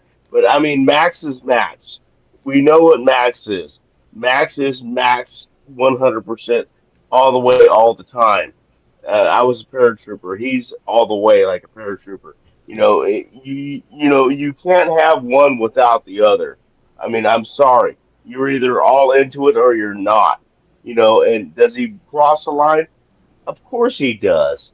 And like you said, he's done it for years. He's always hit the quarterback. They said, "Hey," John Gruden even said, "Hey, knock it off," and he said, "No." I we all say, you play like you practice, but then we want him to practice like a certain way and then play another way. I mean, you're gonna have to take the bad with the good, in my opinion. And that's Max. That he's consistent. He's that way every single day, every hour, every minute, every second. If you don't like it, well then you don't like Max, and that's fine. But I mean, that's what you get when you get that kind of player that is just going to give 1,000% every single second of every single day. And, you're going to get some repercussions from that. But, that's it. I mean, that's my opinion. That's my opinion. What It's all what fun and would games that until somebody gets hurt. would that have Because flied? once And that quarterback gets hurt, Baltimore? once he hurts that quarterback, that changes everything. And what he's Well, It's yeah, just simple. you're right. There's It can't. practice It etiquette. can't. He's just got he can still go full speed. He can still beat the shit out of Glaze because Glaze needs it. Got that? Check. We're good with that. That's why they're positional players. That's what he needs to do. But when a quarterback's dropping back to throw and you hit his arm when it's in motion, you snap that tendon into that quarterback's elbow, and all shit's gonna rain down. And everybody that doesn't have a problem with him doing it is gonna have a problem with him doing that. I guarantee you. So the best thing to do I'm is gonna learn say it's from it. football. I'm gonna say it's football if that happens. That's what happens. Yeah. I guess I don't like Max thing because I don't like that. I don't like what he's doing. How many times can we really sometimes take our Raider cap off and really look at Max and say, is he really out there for himself? Because I think his actions today showed that he was really for himself. He said, forget it. I need to get my work in. I need to get my work in and do that again. Risking our quarterback. Why again? And going back to this statement, why do we have our quarterbacks wearing red? Can someone please help me? Because since I don't know, can someone tell me why our quarterbacks wear red? So they don't get hit. Them. So why are we hitting our quarterback? Simple as that. And it's not just Kirk Cousins. I'm not caping for Kirk Cousins. I'm talking about all of our quarterbacks. All of our quarterbacks are red. So that means none of our quarterbacks need to be touched. Simple as that. And if they don't and simple as that. And he's a habitual again. I believe he is a habitual line stepper because again, you have all these young impressionable guys that want to be Max Crosby that are looking at this guy continue to continue not following the rules. And we have people, no offense to anybody that has said this previously, but saying Max is just a cop out. How many times why are we giving him a pass? The rules you're not going to give Kuntz or Crawford a pass if they do it. Don't touch your quarterback. Simple as that. Jason, you had something Raider Nation? So the Quirk, first of all, you'll never hear me say give Jack Best a chance. You already know that, bro. So you ain't got to attribute that to me. And the other point is that, yeah, it's football. I don't care if you're not trying to hurt anybody. It's not your intent. It's not about what you're trying to do. I know nobody out there is trying to hurt anybody else. I would assume because they're all on the same team. But if you're being careless and reckless and selfish, your actions could lead to somebody getting hurt. So why even put yourself in that position? So know what we should do then? Since it's in practice, since Max wants to do this nonsense bullshit, let's have our offensive linemen just start cutting people's knees in practice. Let's just start practice cut blocks. And then if somebody gets hurt, they just get hurt because it's fucking football, right? We're not trying to hurt anybody. We're just practicing cut blocks at their knees. And if they get hurt, they get hurt. Max, who's coming off multiple knee surgeries, hey, bro, if you miss a fucking season, well, it's football. We weren't trying to hurt you. That's fucking bullshit, and you know it, dog. Hey, Jason, Raider Nation, Jason, close us out with your comment.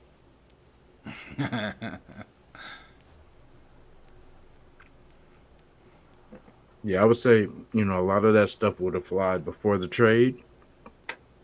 But, before he went to Ravens Nation. Flock. You know what I mean? And would he be hitting Lamar Jackson like that? Max being Max,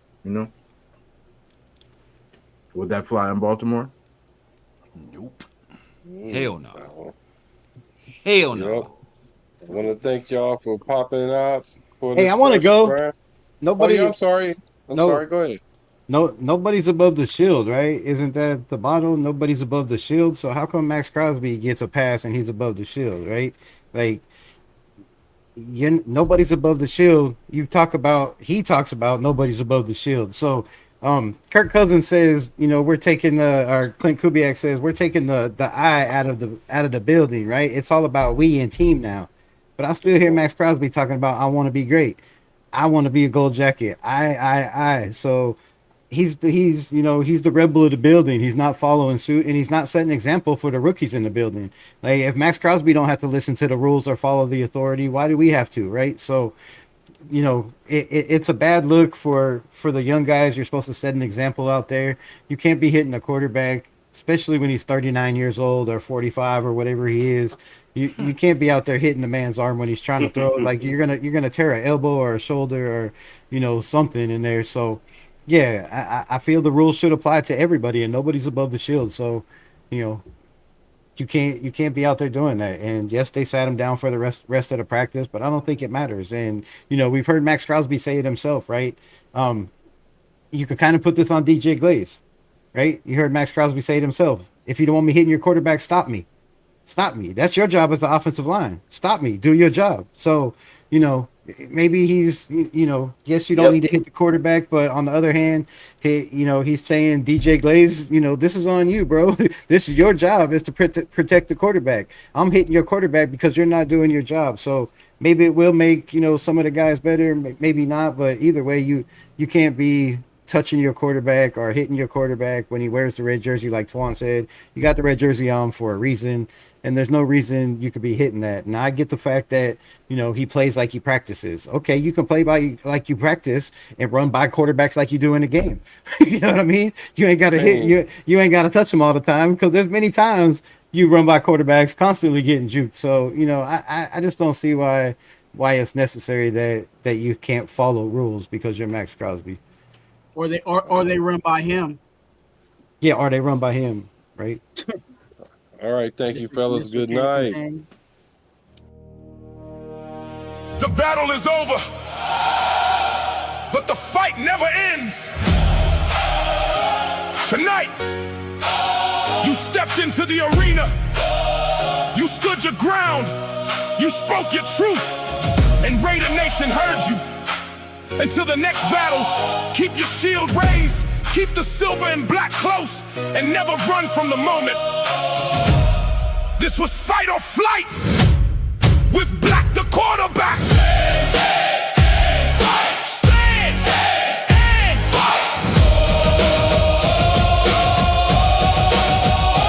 Fight or flight.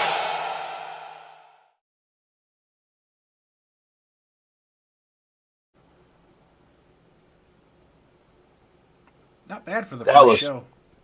That was fun. Yeah, it was fun.